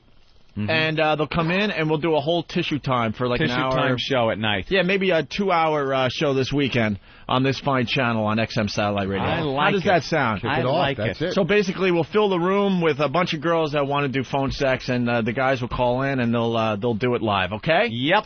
You want to try out Michelle real fast before we move on? We can. Michelle in Baltimore, turn down your radio. All right, it's down. Yeah, turn it down, because you can listen to this whole thing on the replay, all right? I can, I know. All right, so, Michelle, you're 20 years old from Baltimore, Maryland? Yep. Well, you're 20, so you got to be hot. Yeah, You could say that, yeah. Uh-oh, what's... I'm a cute girl, nice big tits. I'm a little bit bigger, but I'm not, like, huge or anything, but She sounds perfect, Anthony. She does sound perfect. I can do what I want. Sounds perfect. I hate having to do this, but it's all over the country, this show we do. In some places in the country, a little slower than others. I think Bowling Green, Kentucky is one. Danny from Bowling Green, Kentucky. Yeah, we know. Get it. Wow. Jesus Christ. You can't be this stupid. Get the joke. This bit is called Getting Under Someone's Skin, something we enjoy doing. I hate the fact that anything has to be explained, and that's as far as I'm going with an explanation. We will not explain from this Danny one. from Bowling Green. Yeah, we know, idiot. Jesus Christ. We will not explain this one. Just figure it out. All right, tissue time with Michelle. Michelle. Perfect voice. She's 20 years old from Baltimore. We need a stripper name, though. Okay. Michelle? Dusty Vagina. How about Candy? Tissue time with Candy? Candy's so typical. Tiffany. Tissue time with Tiffany. No. Tiffany. Tiffany. No, keep I don't going. know Any of the cars? Porsche, Lexus, Volkswagen? Oh, yeah, we got to go with, Taniqua. With a car? No. Rexit. Rambler. Rambler. Well, it's all we got Edsel on the phone here with you. Tissue time with Michelle. All right. Michelle's a fine name. Yes. Oh, it's a girl next door name. See, when you come up with these brand new bits like we do on a daily basis, the key thing is to name the bit perfectly. So tissue time with Michelle is still a little too basic, but we'll figure it out. Okay, we will, but I'll definitely do much better than tissue time with Terry or Barry or whatever his name was. And you're driving right now? I am. I'm driving to school. All right, school. What grade? The 15th. 15th grade? Yeah, I'm in college. You're in college. All right. Yeah. You're a sophomore? I am a junior. All right, we got Michelle. We got Michelle. She's a junior in high school, and she wants to do tissue time with Michelle. We need a guy now. Michelle, I don't want one of those redneck guys. No. I want Chris. I don't, and you know what? The problem with the last bit was that he talked too fucking much. And this is tissue time with whatever the whore's name. She the whore understands has to initiate everything that went wrong with the last segment. You understand. I couldn't fucking believe it. So neither could the listeners. All right. Would you say Terry was lazy? Totally lazy. You know, she was just sitting there with a bonbon box. Yeah, that's good. Stick it up my ass. It did sound like she had a lozenge or something. Hey, all right, Michelle, we're going to pick someone from a blue state. That's great. Yeah, Rusty, get off the couch. Stick it in my ass. This girl's 20 and she's on top of everything. She knows everything. She's a hot piece of ass, big titties. And will you be masturbating in your car on the way to high school? Well, I have a stick shift, so I could probably just jump on over if need be. And for the guy, you got to have an orgasm on the air. Okay, that's fine. Are you wearing a plaid Catholic school dress? All right, we're just waiting. We're screening because we want to get you a good one. We got a guy from Kentucky. That could be a problem. No, it's a problem. That is definitely a problem. Well, I want to see if he's look at all the people that are named. Screen him. Jay? Yeah. Well, you don't sound like a redneck. He said, "Hey." How could you tell? Oh, come on. I'm good. Say, speak a sentence. Speak a sentence. Are you in your car? I am, actually, but I've got my dick in hand. Oh, well, this will be nice. Oh, he sounds fine. All right, Jay, I'm not even kidding. You have to complete if you can. If Don't Michelle... worry, I will blow it all over the windshield. But if he's problem. driving, that's a problem. Yeah, maybe I'm not buying it. Oh, it adds to the danger. Pull in a rest area. We are so dangerous. This is a very dangerous show. This is funny. A lot of comments coming in from doesn't get the bit guy. Digger dog It's from called Whack getting under someone's skin. All right, so we're going to do tissue time with Michelle now. Michelle? Yes. All right, this is your audition, too, because we're going to do a whole 2-hour show this Saturday. I know, I heard. Okay. I'll be in New York this weekend, so that works out perfect. Oh, my God. This is unbelievable. Everything's just falling into place. All right, Jay. Yeah. You know, she didn't want a redneck, so you really have to, listen closely and get the job done, all right? Don't worry. And let her do a majority of the work, but you can chime in every so often to maybe make some suggestions as to what you want her to do. Yeah. But, it's about her. It is a guy's show. We really need to hear the female voice. Yeah, I'd much rather hear her than hear me. All right, here we go. All right, Michelle, it's Yes? tissue time with Michelle, everyone. All right. Hey, Jay, Yes. what are you doing right now? I'm stroking my big cock right now. Thinking about You're you. stroking it already? Well, Yeah. well, why don't you let me take care of that for you? Yeah, what can I do to it, baby? Why don't I start out with my hands stroking all over your body, and then let me move my way slowly down to your big, hard cock. Oh, Your cock is so fucking hard because I'm right in front of you. I'm fucking naked, and my big fucking titties are in your face. Oh, My yeah, nipples baby, all can I suck on hard. them? Uh-huh. Fucking stroking you. Then I'm Do going it, to move baby. my way down, and I'm going to start to lick slowly all over your cock. I'll lick up and down, and I'll play with the head, and then I'll start to go down to your balls. And then I'll put your balls in my mouth, and I'll stroke your cock with my hand. Do you like that? Oh, I love it. Don't Does stop. that sound good? Yeah? Uh-huh, yeah. All right. Well, then I'll keep doing that. Yeah, does that feel good? Nice Oh, pressure. that's great. You like that? You like Oh, I the love wet, warm? Yeah, I bet it makes you think of my fucking pussy. How nice it would be to get it in that nice little young pussy of mine. Oh, I'd be so Yeah? good. Yeah? Knock the Wow. bottom out of that pussy, yeah. Oh, God, yeah. Well, I'm going to keep stroking it. Yeah. Right? And Oh, I it's got so it hard. now, and I'm going up and down. Up and fucking down. Fucking deep throating it. Slobbering. Just going at it. Yeah, get it real wet, baby. Yeah, no problem. No problem. As wet as my fucking pussy is. Oh, And yeah. then I'm going to get on top Boss. of you. So you getting into it? Boss is breathing heavy into the mic. Oh. Don't stop, baby. I'm so close. You got me right there. Okay.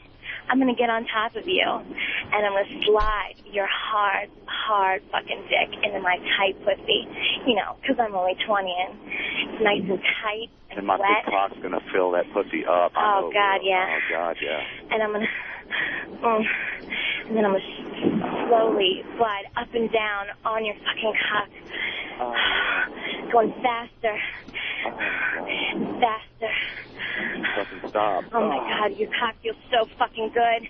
Oh, my God. And I just want you to rub all over my fucking titties, and I want to fucking just, oh, God, I'm starting to come. Yeah.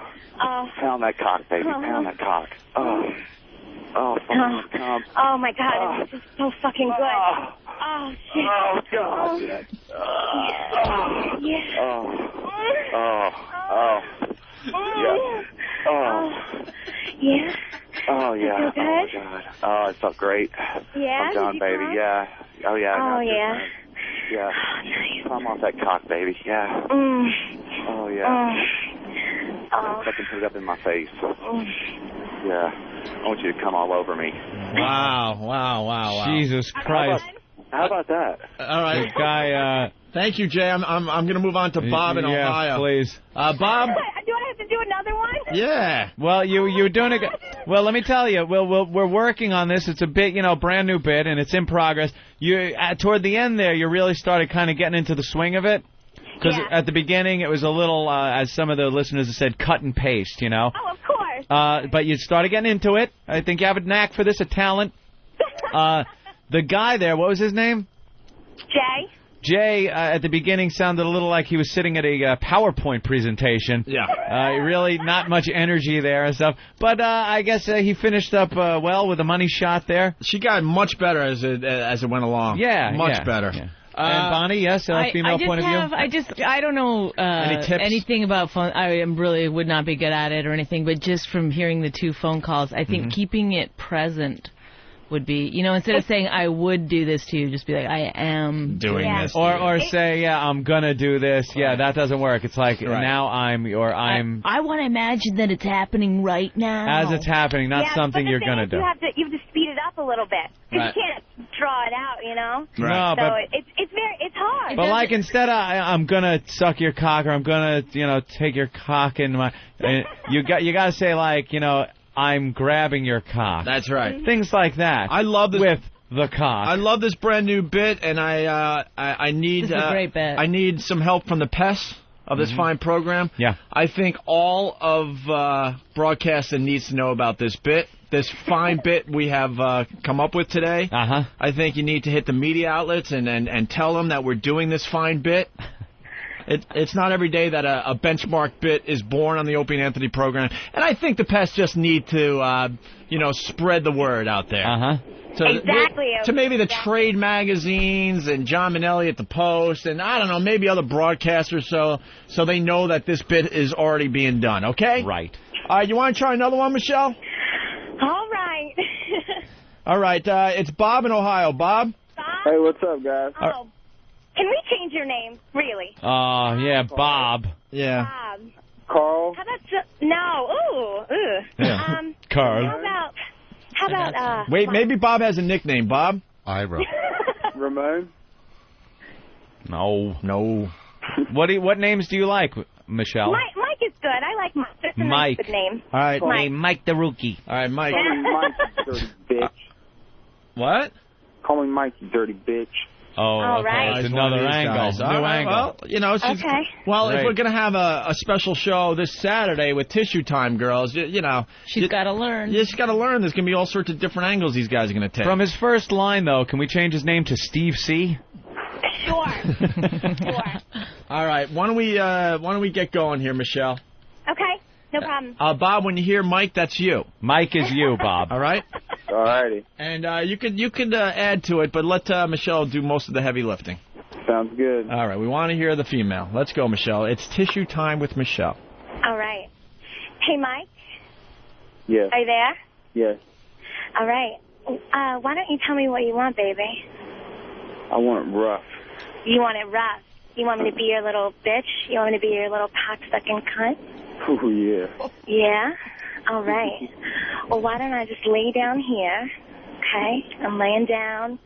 I'm on my stomach. My ass is in the air. Ooh. Showing you what I got. Oh, yeah. Right? Why don't you grab my ass a little bit? Oh, slap it. Grab it hard. Fucking smack it. Because I got a nice big ass. Big, beefy ass. Yeah, man. Yeah. And why don't you get on the bed? Yeah. Let me feel your cock behind me. Oh, yeah. Let me feel how fucking hard your big fucking cock is. Right up at the Let me spread feel of it your right ass. on my ass. Yes. Oh, God, I can feel it. Oh. Yeah. I'm going to spit on the head of it. Yeah. Why don't you slide that right into my wet fucking pussy? Yeah, put it in. Oh, God, I can feel it. Oh. How's that Why don't you feel? fucking grab my hair and fucking slam me? Smack my fucking ass like the dirty little bitch that I am. Oh, yeah. Fuck me harder. Come on, Mike. Come on. Come on. Oh, fucking slap me and grab me. Oh, yeah. Come on, Mike. Hoo-hoo. Hoo-hoo, Mike. Come on. Hoo-hoo.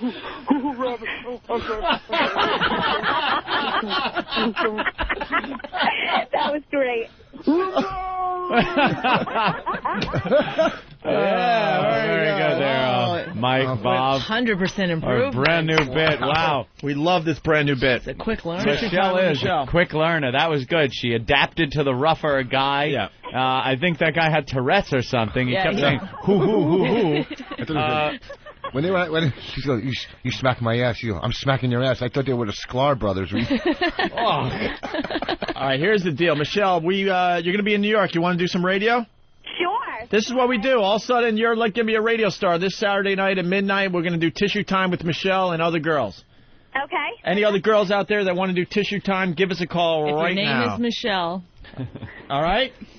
Oh, we got Amanda from Michigan. I think she wants in. Michelle, hold on the line. We're going to give you some info, all right? Okay, sure. There goes Michelle. A ton of guys want to do Tissue Time. We got another girl that wants to try out to do to be one of the Tissue Time girls. Yeah. I think we should take a break, take a leak. Now, come on, let's do another one. Come on, guys. I think we should have two gay bears get each other off. Come on, that would sound fucking hilarious. When you have your own radio show, you can do that bit, Rich. Oh, what do they talk about? Like Tissue Time your with Rich. hairy back. Oh, when you have so much hair on your back and on your chest. Smacking me with your belly. Your nipple piercing. All right. Oh, Jesus. These guys that are jerking off. You can actually see your cock. It is a fantasy call. All right, we're going to take a break. We'll continue with the Opie and Anthony program in just a bit.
We're back with the Opie and Anthony program. Rich Vos and Bonnie McFarlane in studio. You guys going to be playing the Miami Improv, right? Miami Improv this week and Caroline's Christmas week, the 20th through the 23rd. Very cool. That's going to be a very, very good show. I got to tell you guys something about the song you're hearing in the background. There's this guy, John Stevens. He works at XM. He does a few shifts on Squiz and stuff, I believe. Or Ethel. Or both. I don't know.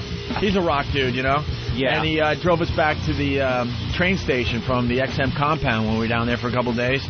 And that's his band, Ghost Machine, a song called Headstone.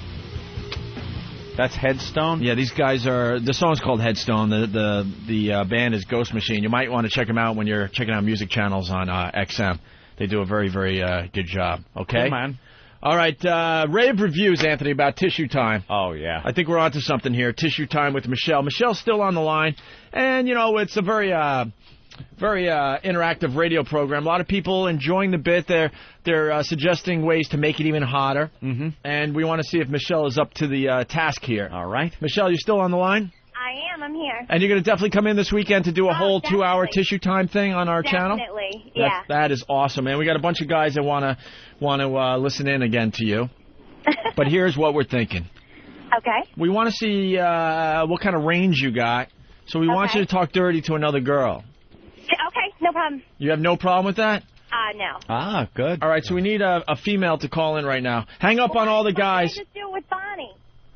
Well, Bonnie has said it would just be a little embarrassing for me to masturbate in front of everyone here at the studio. It would be cool, but she's like our sister in a way. Yeah. Yeah. Me too. She's like my sister. That's a whole other fantasy. Travis, hang up on all the guys. We got to find a girl to see how good Michelle is at this phone sex thing. It's Tissue Time with Michelle. Other people are suggesting that you might want to change your name to something hotter. Sorry. I apologize, but the name I was given, I can come up with one though. How about you know what? I just happen to have a hat and it's filled with girls' names. All right. And I'm just going to reach into the hat and randomly pick one of the names out of the hat. Okay. All right? It's a paper hat. Paper hat. It's a party hat. We couldn't afford a lot at the party. And Bonnie can't do this for you because she's saving her pussy for the money snatch. That's right. Money snatch game coming to the Opie and Anthony program. We can't wear Bonnie's pussy out too much on this show. You are listening to the pioneers of satellite radio. We've done it all, trust me. I hope no one rips off Money Snatch now. Well, if they do, Put they it do. out there. What can I tell you? When you're this brilliant, you got to expect people to rip you off. How deep is that fucking hat? I just want to make sure it's fair. Yeah, that's true. All right, I got a name in my hand. Take the paper hat back. Michelle? Yes? We are changing your name to Beth. Oh. Beth, no. Why? It's a sexy name. Yes. That's a grandmother name. No. It's not a grandma name. Hot. And right when you're doing it, we can start singing Beth, I Hear You Coming. All right, so it's going to be tissue time with Beth, just for this segment. Okay, that's fine. Because we're just switching it up, trying all sorts of different things here, seeing what works and what doesn't, okay? We've decided the guy talking too much doesn't really work. Mm-hmm. And also the sounds of a guy coming, it doesn't really work. Yeah. I know. How awful was that? And people are like, relax on the having the guys come, Ope. Yeah. That's just what I do. Make it very uncomfortable for everybody. All right, we're looking for a female, so Beth here could do tissue time with Beth. This girl's a trooper. She's great. Absolutely. Well, you know, it's not a big deal. All right, anything for O&A. All right, Travis is trying to find the right girl as we speak. We have some kind of remix. Stay on the line there, Beth. Okay.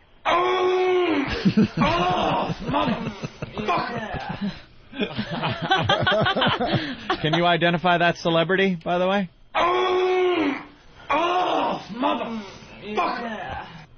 That's a celebrity? Yeah, it's a celebrity. Yeah, Bonnie? Ronnie Bullard. One more time. I think I might got it. It's a celebrity. He did a sex tape. It's him, obviously, during the money shot. Mm-hmm. And here he is. Webster. Not Webster. Is it The Rock? I'm going to go for Tommy Lee. No, not Tommy Lee and not The Rock. Can we have a hint? I think I might get it. Menaki. A hint? Let's see. Usually plays a gruff guy. Been in a couple of military movies. Oh, Tommy Lee Jones. No. Sylvester Stallone. You got the Tommy right, though. Little hint. Tom Bar... Oh, no. Tommy. No. Tommy Chong. No. Wait, hold on, Tom. It sounds familiar. He was in Saving Private Ryan. That's right. Tommy Hanks. Tom Hanks. No. Tom Hanks is in... He was in Saving Private Ryan. Yeah. But Tom Hanks But didn't how put would out we get... yeah. He didn't do a porno, Rich. That would be a little bigger news than this one was. He might dress up like a I'm boy. not saying he's an know. A-list celebrity. I'm saying he's, you know who he was. Right. Did he date Heidi? Heidi Fleiss. I don't know his name. Tom Berenger. Tom Berenger. Oh! What happened? You poke yourself in the eye? Beth? No. It makes sense now. What's his Michelle, name? do you know who it is? No, I can't think of it. Oh, it no. just made sense to her. It. I got Seeing it. Yeah, it is Tom Sizemore. Tom Sizemore. Oh. All right, here's... Didn't he have sex with Paris Hilton? Did he? He claims what a to. guy. Didn't everybody? Here's the problem. Here's the problem we're having right now. There are so many guys calling in to play tissue time with Michelle/Beth. Yeah. That we're having a tough time finding a woman at this moment in Just get one of time. the guys to use the falsetto. Oh, wait, we might have a Where the Stephanie on the shit? line finally. We might have got one that got through. We're hoping. All right, let's see what Stephanie's all about. Stephanie. Yes. Hi, Stephanie. How are you? I'm pretty good. Do you like our new bit? Yes, I do. All right, it's tissue time with Michelle. My cue from Cleveland doesn't get anything. Are you a lesbian there, Stephanie? I'm actually bisexual. Bisexual, so you would get into a little phone sex with another female, right? Yeah. Okay. Well, I guess at this point, obviously, both girls could talk a lot, right? Oh, yeah. Okay. And we want to see if Michelle's really good at this phone sex thing. So we're giving her... She had the normal guy, pretty much. Then she had the guy that was a little rough, wanted a little rougher. And now we got Stephanie on the line, who's a chick. Isn't it strange how tissue time with Robert Reed would be totally different? Just be like him on the phone sniffling and blowing his nose and calling a friend. All right, Michelle. Yes. Okay, we're changing your name for this segment. Beth. It's Tissue Time with Beth. And we want you in this phone call to be very submissive and say stuff like it's all about you. Okay. And, you know, we do what Stephanie wants. Let Stephanie do that. All right? Sure. All right. Stephanie, you ready? Yeah. All right. It's Tissue Time with Beth, featuring Michelle playing the part of Beth and Stephanie from New York. Let's listen in. Hey, and we want real orgasms, ladies. None of those fake ones. Okay. All right. Stephanie? Yes. Are you there, sweetie? Yeah, I'm here. Yeah? All right. Well, this is all about you, baby. And I just want to please you. I just want to feel you come all over. All right, hold on a minute. Hold on. Yeah, sorry to interrupt. That's a good idea. Our listeners are really helping us out today, and we're the directors of this brand new bit that's sweeping satellite radio as we speak. The media already picking up on this. All right, so Michelle's playing the part of Beth, I believe? Yeah. Mm-hmm. Okay. All right, so that's good. We have no problem with that, but people are suggesting that we change Stephanie's name, too. Yeah. All right, wait, I got the paper hat back in my hand. Oh, God. My God. Gee, I wonder what name it's going to be. I have no idea. There's so many names in there. Like 150 girl names in there. All right. And I'm so curious as to see what this one is. Holy crap, what a strange coincidence.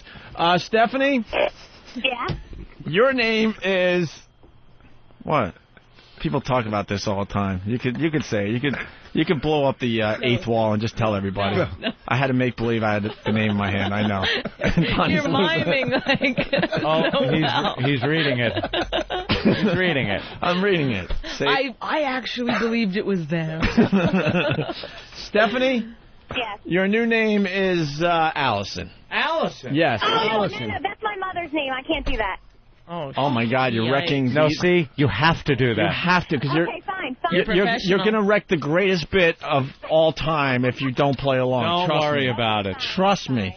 So Michelle, you are Beth. So it's Tissue Time with Beth, featuring Allison from, what a coincidence, New York. All right, start over, guys. I'm sorry. Oh no, it's fine. Allison? Yes. Yeah.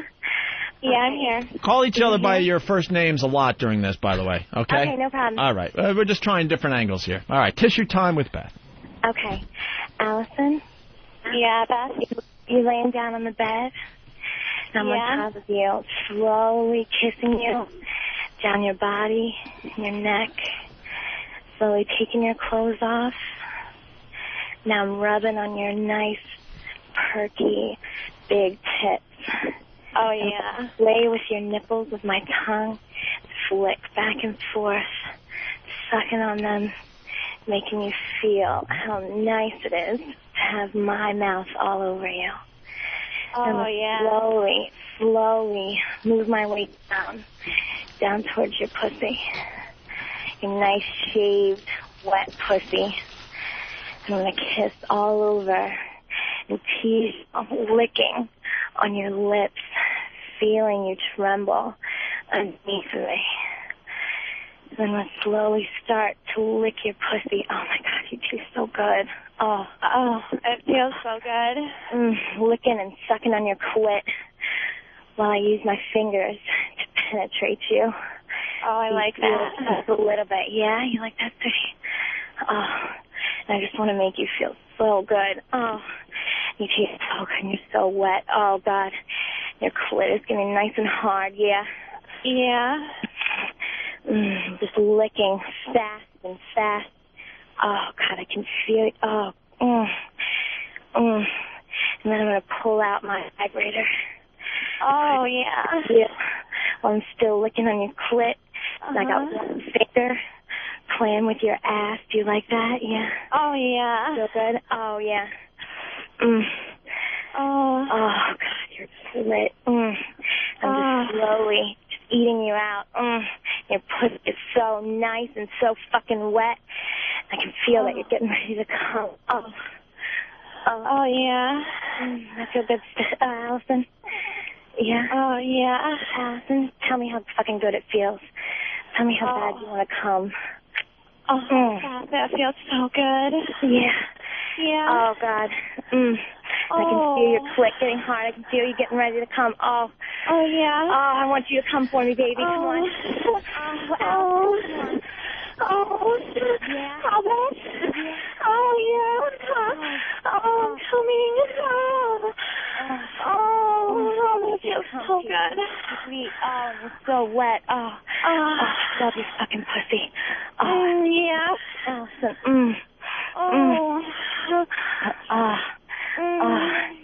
You like the way the vibrator feels going in and out? Oh, yeah. Tongue on your clit? Yeah, tell me how it feels. Oh, yes. Tell me how it feels, Allison. Oh, that feels so good. Yeah. Yeah?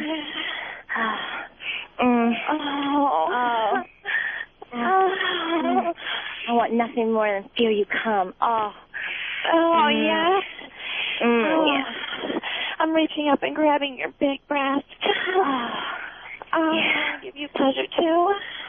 Yes, please. Oh, yeah. Please, Allison. You want me to play with Please. your My fucking pussy. Come on, baby. Oh, yeah. Yeah. You want me to lick your pussy? Yes, please. Oh, yeah. Please, baby. Please. Oh, I'll circle your clit with my tongue. Oh, yes. And I'll put my tongue deep inside your pussy. Oh, God, yes. And I'll lick up all those juices. Baby. Come on. Oh, yeah. And you taste so good. Oh, my God, your fucking mouth feels amazing. Yeah, Beth. Oh, Allison. Are you going to come in my mouth? Oh, my God, I'm going to come all over your face, baby. Oh, yeah. Oh, yeah.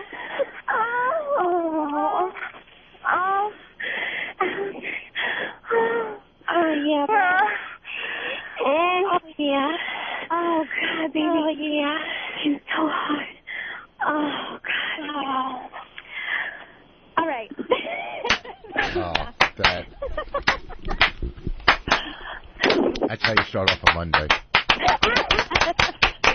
Let's hear it for Beth and Allison. Come on! Wonderful.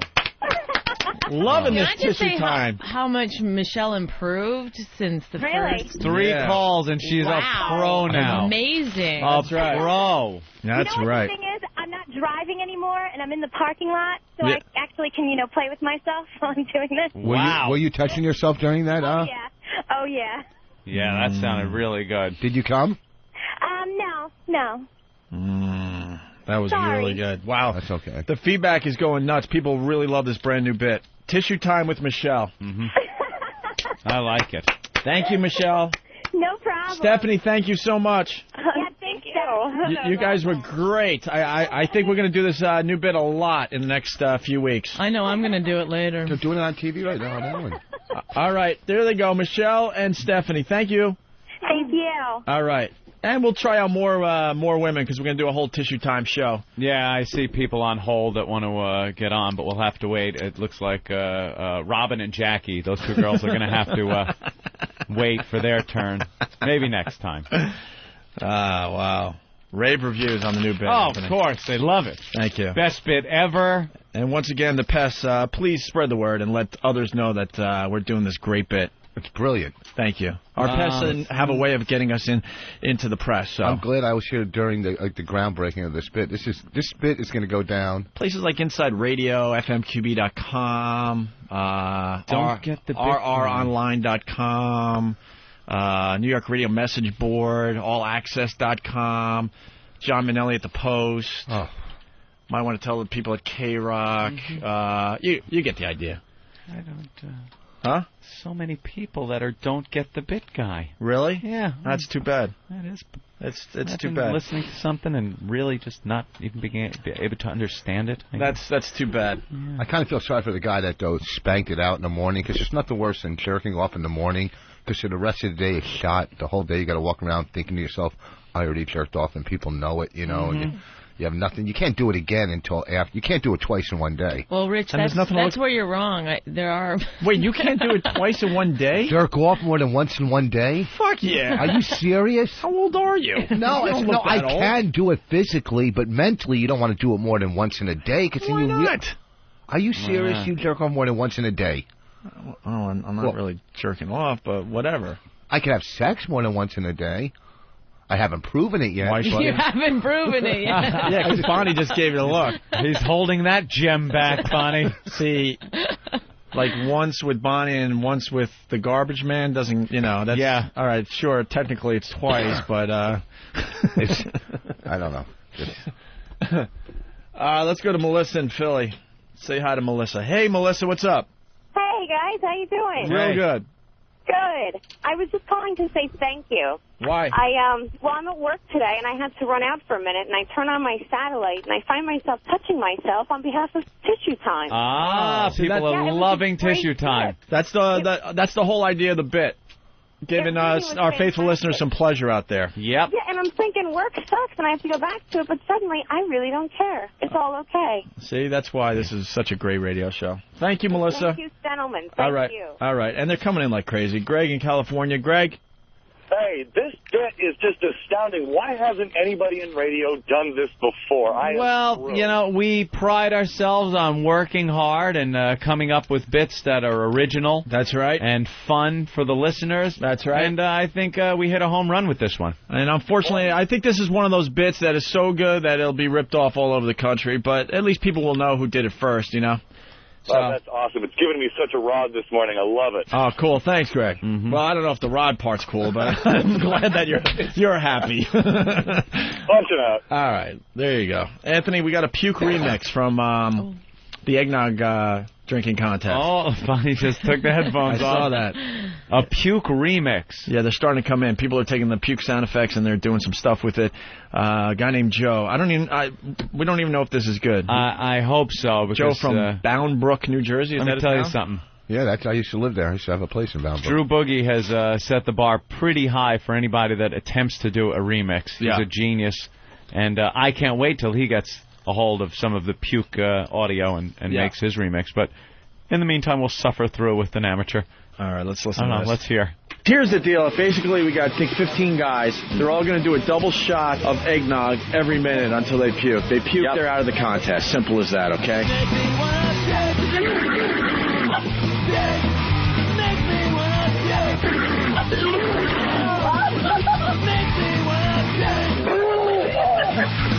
Dude, there's snot and eggnog coming out your nose.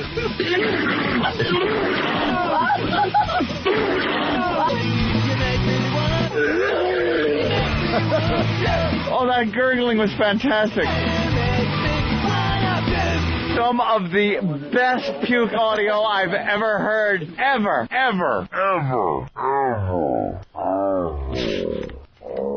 Hey, man, that's not bad. All right, that's not bad. That's a good place to start with the puke remixes. Definitely. That's really not bad at all.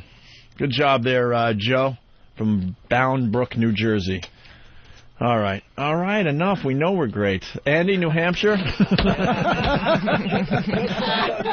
Pull something else out of your ass. That whole Tissue Time is classic. Oh, thank you, Andy. I greatly appreciate it.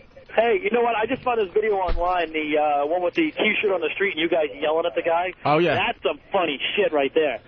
Oh, cool. Oh, that video's up on OpieAnthony.com when we're yelling at the janitor and stuff? I didn't find it on ONA. I found it on another scab site, but I just happened to see it, and I heard the voices. I'm like, I know who that is. And then you guys yelling at him, and that was funny. And the janitor... what website? It up. I think it was like GeckoGKKO.com. Okay. I found it on there, and I'm like, oh, I never heard that one before. All right, awesome. Thank you, Andy. You got to do some more of that shit. That's good stuff. Yeah, definitely. You know what we're going to do? Because we know this thing is going to, I think other guys are going to try this bit. We're going to do Tissue Time a lot in the next few weeks. Can you get this, like, somehow patent or copyright? We tried with WOW, and it didn't really work. No, unfortunately. Can't do it. Radio is just a vast wasteland so, where you can pick and choose from other people. What we do is we'll just do it a lot in the next few weeks, so if anyone else really does do it... everybody will know it's yours. At that point, people would be like, I've heard this before. Whatever, man. You do it, So I think we'll do it for at least a month. I'm getting my bumper stickers copywritten. My new I Know the Struggle bumper stickers. It's going to make me $1 million. It's like that Get Her Done. I Know the Struggle. Right. They're coming. I Know the Struggle. You're just brilliant, Rich. I'm telling you. It scares me. But you go into Kmart and you see I Know the I Know the Struggle T-shirts in Kmart. You'll see. All right, we'll see. My brother could design the shirt for you. Really? He's a great graphic artist or whatever. Oh, cool. We got Opie and Anthony T-shirts for sale for Christmas on opieandanthony.com if you're looking for that special gift. Is it a Christmas-type shirt? No, Christmas not really. themed? No, just a bunch of our shirts are available, and you can buy them in time for Christmas. That's a good idea. If you're looking for a present for someone that's a fan of the show, go to opieandanthony.com. Remember we had Dennis Leary in here? Yes. And he had his band, and they sang, and it was great. We had a lot of fun. Mm-hmm. And he was doing that Christmas special on Comedy Central. Yeah, I guess that's running, 1,000 times on Comedy Central. I finally took a peek, and some funny stuff is going on that special. You got to check it out. Yeah? Yeah. Real funny stuff. I just want to play a clip from the show. It's William Shatner. He got William Shatner to do a little bit for the show. Yes, he did. And you know how every year you get, letters to Santa? Oh, is this the video? See if it is. All right. Sorry. Letters to Santa and stuff. Well, William Shatner sits down in front of a bunch of kids that aren't appreciative of their Christmas gifts and sits them down and starts reading some letters that Santa got. Some letters from some less fortunate kids. Less fortunate children, yes. So it was a very serious part of the Christmas special. So here's William Shatner sitting down with the kids and reading some letters to the kids. Dear Santa, my village was bombed and we live in a refugee camp. And the only thing I want for Christmas is an end to all suffering and for everyone in the world to stop fighting and get along. Fatima Hishman.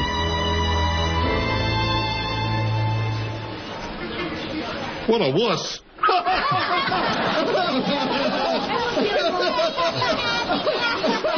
Read another one. All right. Dear Santa, my dad lost his job, and our entire family lives in an abandoned Mazda Navajo. We all have TB. We have to wear clothing we've stolen from other homeless people. We all share our blanket between us and keep warm by rubbing the rats against our skin.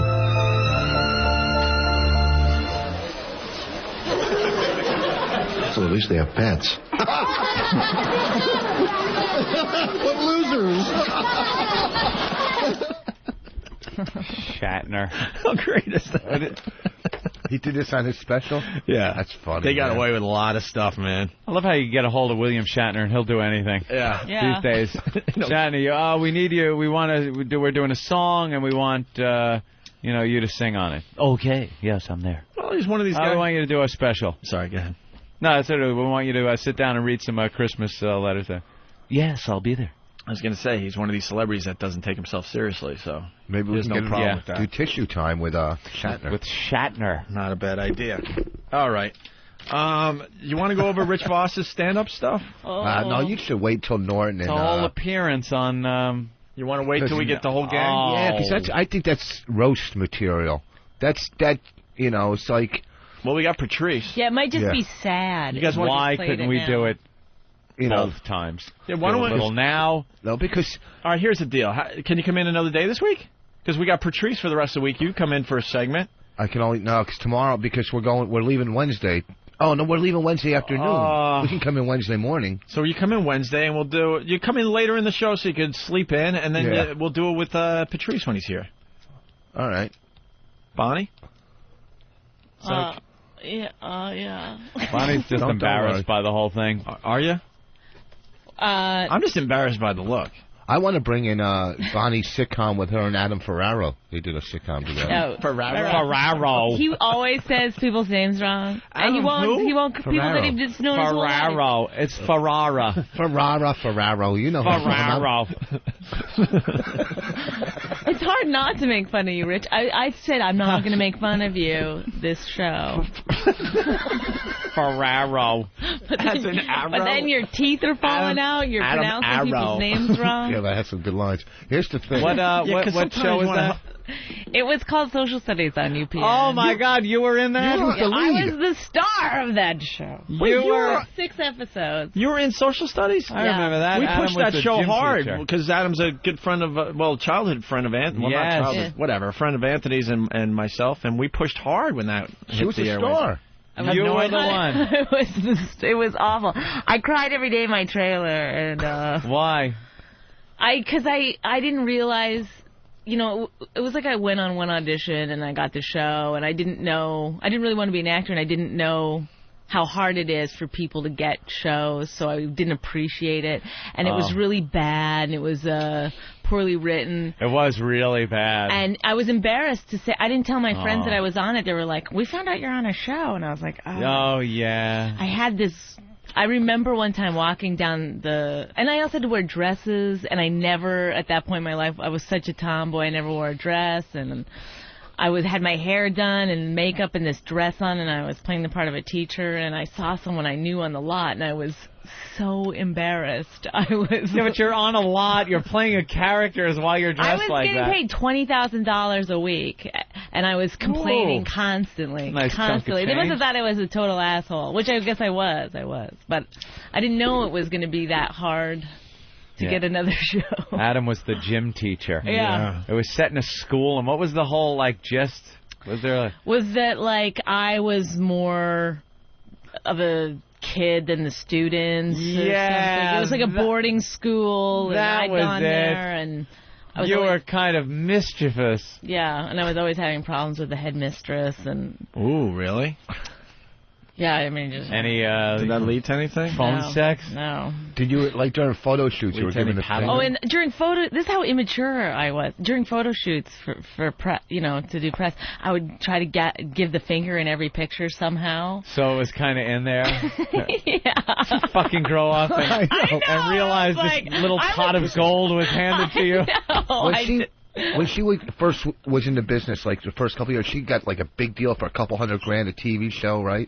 She was loaded. She's living with some guy who's a comic, who's a guitar act. He's right, just drained her for everything, right? She spent. I bought him a car. I meet her. My God. I meet her. She doesn't have a fucking TV. You got the broke She doesn't have a TV, a VCR. I came to her house for the first time. She bought an ironing board because she thought I like to iron from fucking Last Comic Standing to Dummy. And I got to get the broke Bonnie, all right? I get the broke Bonnie. Yeah, but you know what? I had a sense of self. Aw. That's what you got. You had earned your bones, man. That's right. But she has a sense of humor. But on the show... You don't have a dime one from that shit, do you? No, You saved nothing. When all the money ran out, I left the boyfriend. I finally figured it out, left him, and started scraping my way back. He never paid one. I lived with him for 5 years. He never paid 1 month rent. Tell him about the birthday or Christmas present. Oh, you gotta this tell him is this great. story. Okay, It's so funny. This is when I started to figure maybe. He was not a good gift giver, and. Well, first of all, I had a little kitten that I had found on the street, and I fell in love with it, and that always makes the boyfriend tried happy. to get this cat to come back to health, but, after 4 months, I took it to vet after vet after vet. I couldn't. They said, you have to put your cat down. And it was awful, it was horrible, and so my boyfriend, he used his credit card to pay for that, because I couldn't. It was the one time he paid for anything. I couldn't do it. I was a blood wreck. money.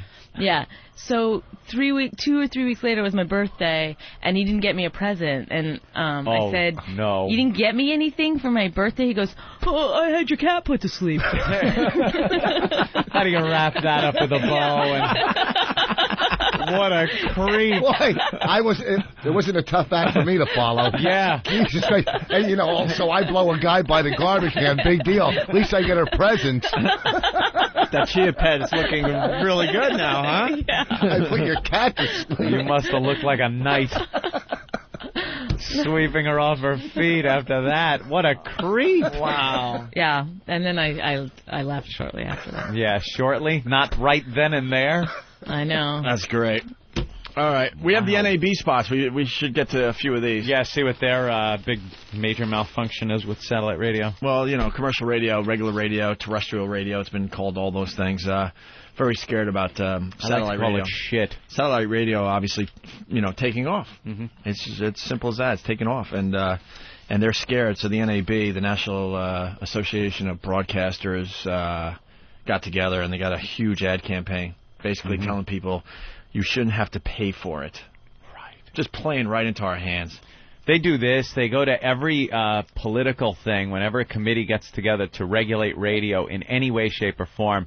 The first thing they do is get up and start whining that, well, they don't have to do it. Satellite doesn't have to, so why should we? And if you say we have to, then satellite should have to also. Right. No, doesn't work that way. People pay for this. People pay. I know it's very hard to believe. People are paying for this program.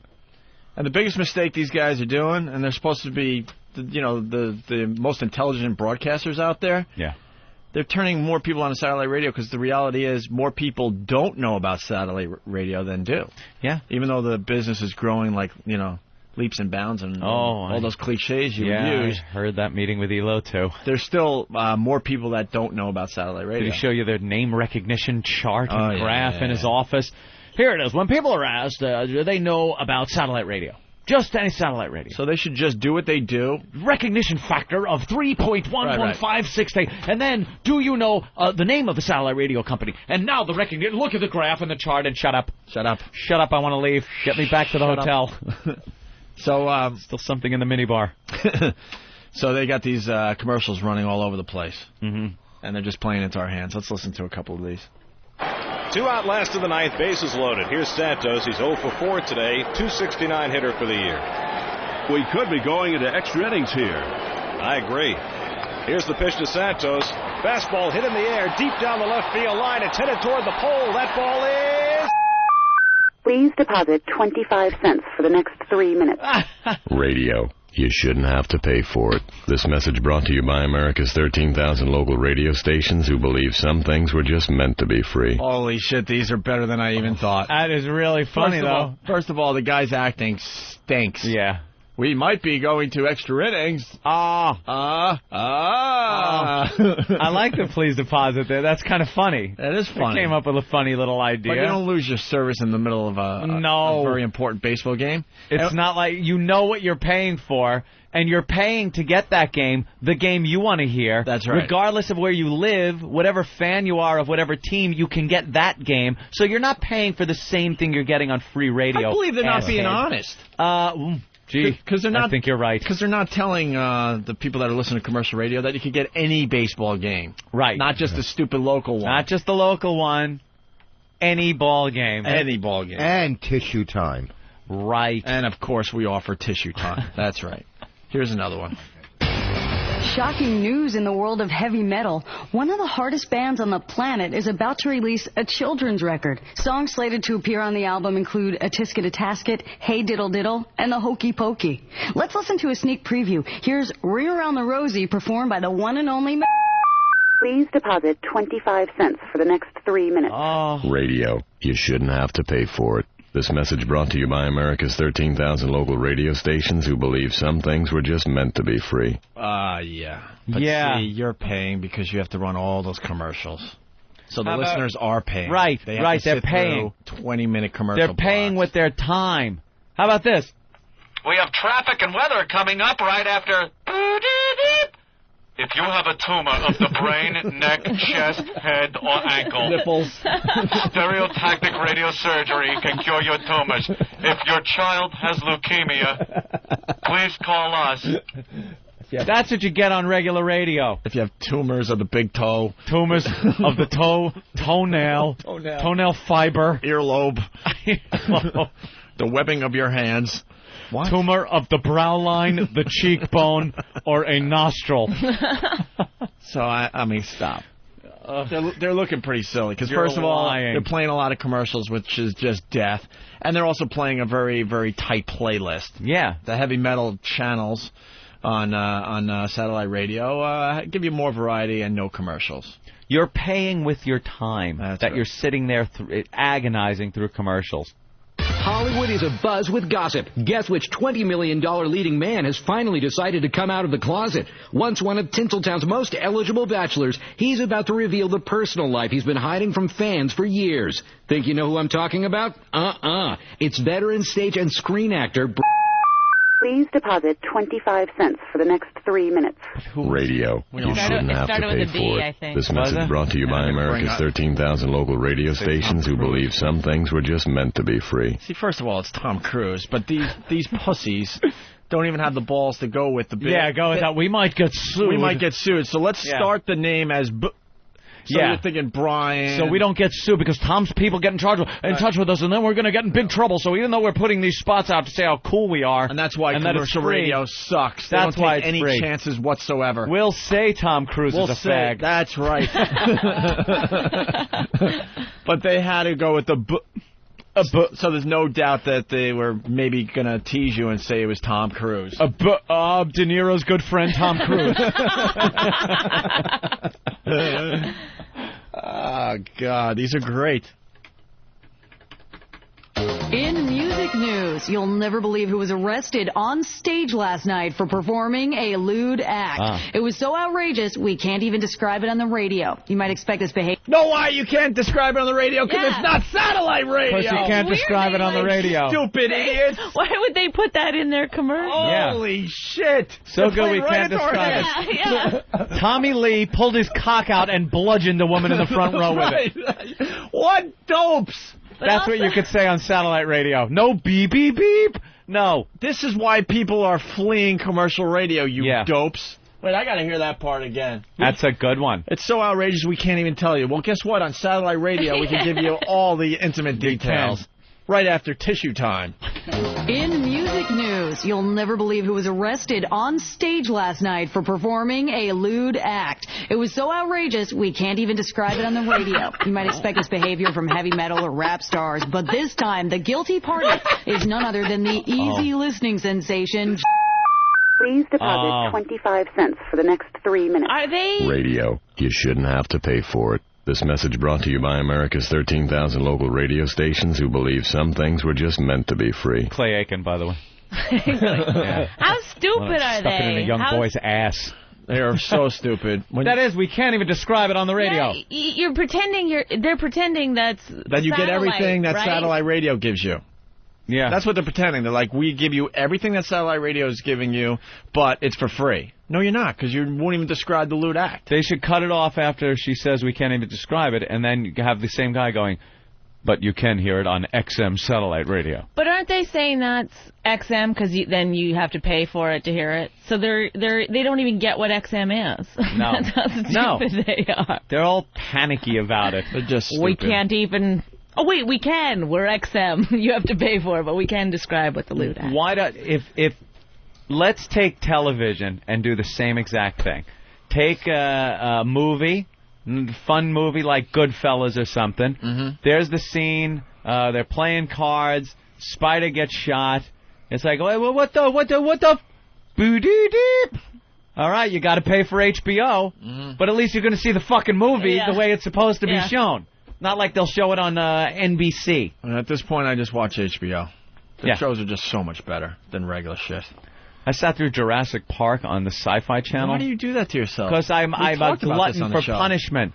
And at the beginning of the movie, to rope you in, hold on. They let it roll for an hour straight without a commercial, and you sit there, and a commercial comes up, and you go, "Oh wow, there hasn't been a commercial in a long time. This is great." By the end, it's like, "Oh my God, back to a commercial." Yeah.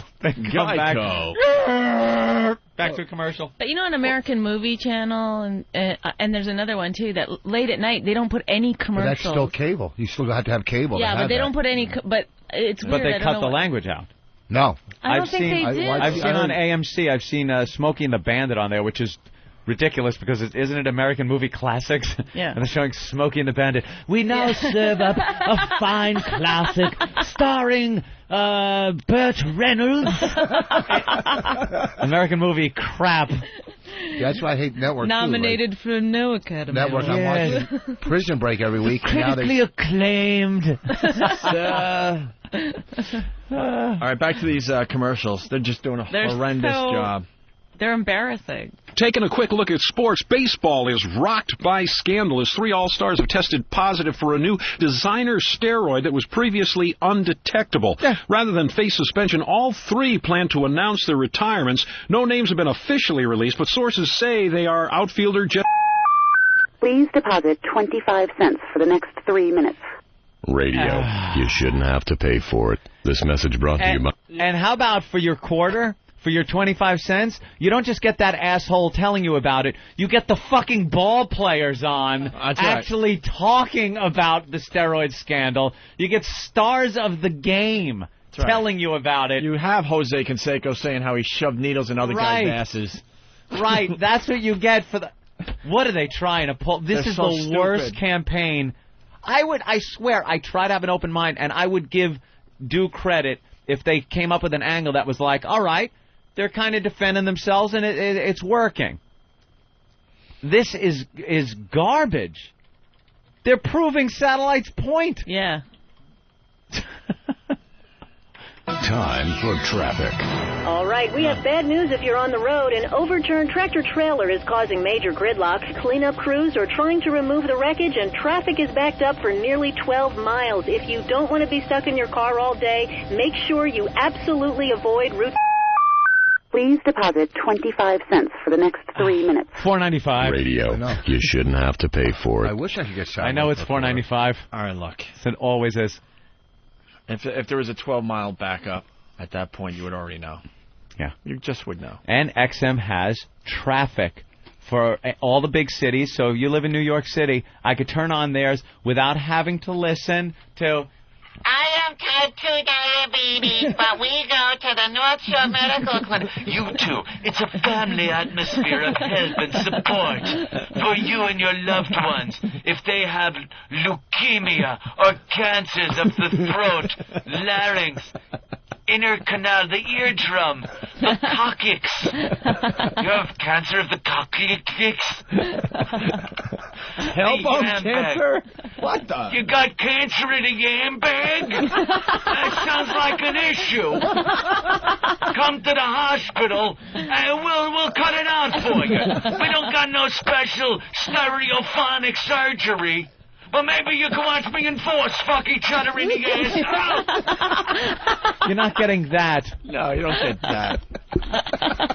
There is traffic, and you don't have to wait for their time for the traffic. You tune in, it's on a loop. You're going to get it. And I know XM does a wonderful job with the traffic, but I've never been a believer of traffic on the radio. It has never helped me. It is almost impossible to quickly tell you where a traffic jam is. I'll be sitting in traffic that I swear to you should be top priority.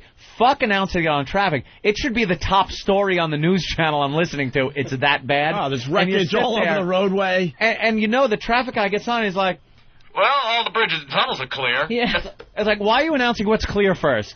How about run through the traffic shit first? Like, oh, my God, Anthony is so inconvenienced right now. Right. He's freaking out. Here's traffic. Remember yesterday? Well, it's the fucking same today. Yeah, all right, that's exactly. But, and the difference, too, is, with regular radio, if you miss somebody like Scott and Todd or two guys, you can't go home that night and hear them again. Right. XM, you get the replay. Replays, You don't have to convince the people that are listening, Rich. Oh, they already know. I'm just agreeing. We're just giving them a peek at what regular radio is trying to do to combat what we're doing. Well, but there's some people that are listening that don't have it. Now I'm gonna. What? We were in the mall and they were saying how XM was flying off the tables at the mall. Or shelves. It was actually a table. It really was a table. They actually have just tables set up. Yeah. They did have tables. You don't have to help him out, Bonnie. Let him suffer. I've never heard him flying off the tables. Someone did the math here. I'm trying to figure it out. Even if it was a table, they would still say flying off the shelves. Do you get that? Flying off the table. They were flying off the racks. And then she's trying to defend him, saying there was an actual table there. But even if there was a table, you would still say flying off the shelf. Well, there was no table. Selling like hotcakes. You know what I mean? It's just what you say. You're really good at this. Nothing gets past you. I'm a listener. I All try right. to listen. I got to chime in here. They're misrepresenting the price of satellite radio also. All right. Someone brought up XM costs me 0.016666667 cents an hour to listen to, not 25 cents for 3 minutes, which if you paid, your bill would be $5,400 a month for XM. If it's please insert 25 cents for the next 3 minutes, like they're chiming in. It's 0.01 or 1 cent. 1 cent an hour. Right. Is what you're paying. Please deposit 1 cent for the next hour. Doesn't sound as oomph. We got to stick together. You're spending too much money. Just a bunch of dopes in commercial radio. Here's the final one. A weather advisory has been issued for the listening area. Heavy downpours may result in flash floods. I bet it gets while cut wind off. gusts up to 60 miles per hour threaten to knock down trees and electrical wires. When? Once again, a weather advisory has been issued. Authorities urge motorists to exercise extreme caution in the following areas. Oh, Please deposit 25 cents for the next 3 minutes. Radio. I have a You penny shouldn't have for to an pay for hour. it. This message brought to you by America's 13,000. I don't know. I'm not going to take a Brought warning to you from a by guy that America. talks like this. Brought to you by America's There's flash 13,000 flood warnings. broadcasters. The following counties. Tsunami alert. This one brought to you by America's 13,000 radio broadcasters. Radio. We're scared shit of satellite radio. That's pretty much what they're fucking saying there. Oh, my goodness gracious. 12,998. Two just got fired for saying something. And a bunch of these people will say, well, what's this about? I'll find out for myself. And they're going to be turned on to satellite radio because of those commercials. Yes, Just how it works. Yeah, it does seem like, Yeah, what is That the radio I sounds- pay for? What? I got to look into it to see just how awful this is. something for the elite? Why? Yeah. I might just like that. All right. Very good. Thank you, National Association of Broadcasters. Of broadcasters. We're going to take a break. We're going to finish the Opie and Anthony program with Rich and Bonnie. We'll get their plugs in. Maybe we'll do one more tissue time with Michelle, our brand new bit that worked very, very well today. You'll be hearing a lot from that bit in the coming weeks, okay? Really? Right. Do you remember from the first chick? Oh. No, I wanted to make sure he didn't jump on you. But you were doing a Norton thing where you interrupt I didn't know Opie as what- he's going into break. Oh, I'm sorry. I don't know what I'm doing. Norton does that. Go ahead. The first chick, remember when she was, the guy was like, do you have a hairy bush? And she was like, yeah. Yeah. And then he was like, oh, good. Yeah, didn't that kind of ruin it right there, too? Are you an Arab? With a big Well, hairy we one. had to start somewhere with the You bit. got like a yeast infection and Now we got that Michelle girl. I like her. Yeah. Tissue time with Michelle might She's work. good. She doesn't have a big hairy bush. No.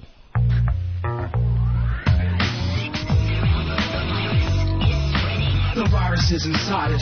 OAvirus.com. Assault the media. It's time to drop bombs. We're just pests. You can't exterminate with Black Flag. Your web page just got hijacked by Whack Bag. The gag order's gone. Time to go to war. Steve sees napalm burning down your door. It's hardcore. Apart from whores who dump on Norton's belly, the only other girl in his life is Bob Kelly, not you.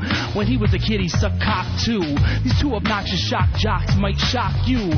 Ass coward, he don't want to get involved. Slip in your PJs and light a Java log. Spread the virus. Spread the virus.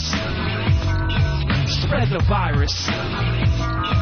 Spread the virus. Spread the virus. And Anthony Show.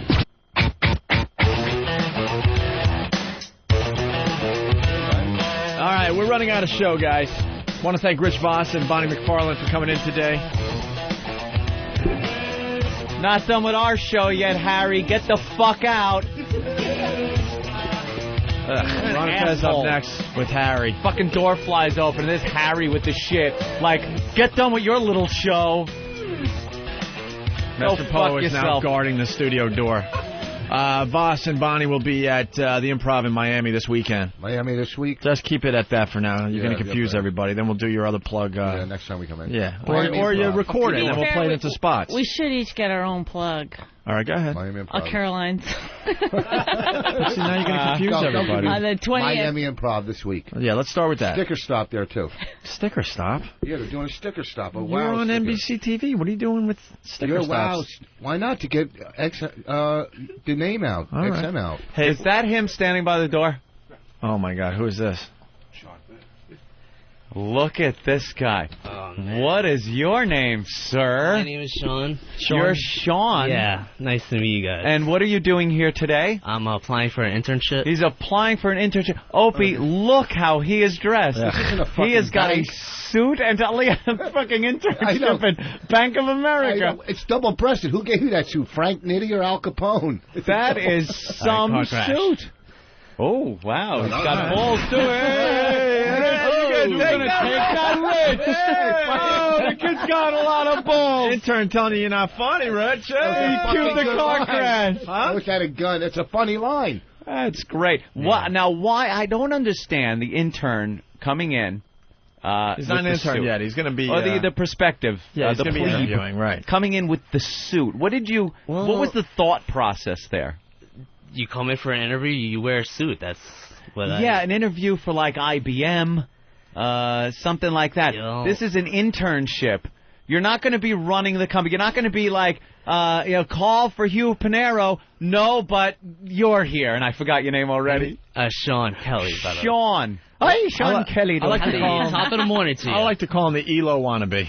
ELO wannabe, yeah. You have an ELO look to you. Really? ELOer. ELOer. So we could call you because you're kind of down there, but not very far. Now with the suit. If I get the internship, I want to be wearing a suit every day. You would. Now you have See, to. that's the part I have the problem with. Really? I think if you're... Wait, you would wear a suit every day? No, he said he wouldn't. No, I wouldn't. All right. That's the part I have a problem with. If you're wearing the suit, then if you get the job, shouldn't you then present yourself like you presented yourself in the interview? Well, or else it's kind of like going out with a girlfriend. The first few months, you act real nice, you buy them gifts, you take them out everywhere, and then after a while, Who told you that? That's it. Kind of like the way he thinks. I like how he thinks. His voice is a little wacky, but I mean, what are you hoping to do with the internship? Parlay it into a career on the air or behind the scenes? I'm more into radio sales? production. Obviously, I don't have the radio voice to be on the... So you want to take Steve's job is what you're gunning for? Basically, yeah. Do you have a suit with flames on it? He looks like that would help. A young Mike Francisco. Let's ask him. Mike Francesa? Yeah, whatever the fuck his name is. Mike Francisco. Oh, God. Holy shit. Francisco. He's Mike in the Mad Dog Show. I'm Mike Francisco. All right, listen. We're running out of show here. Would you wear a Boy Scout uniform? No, not like Howie. The Boy Scout salute?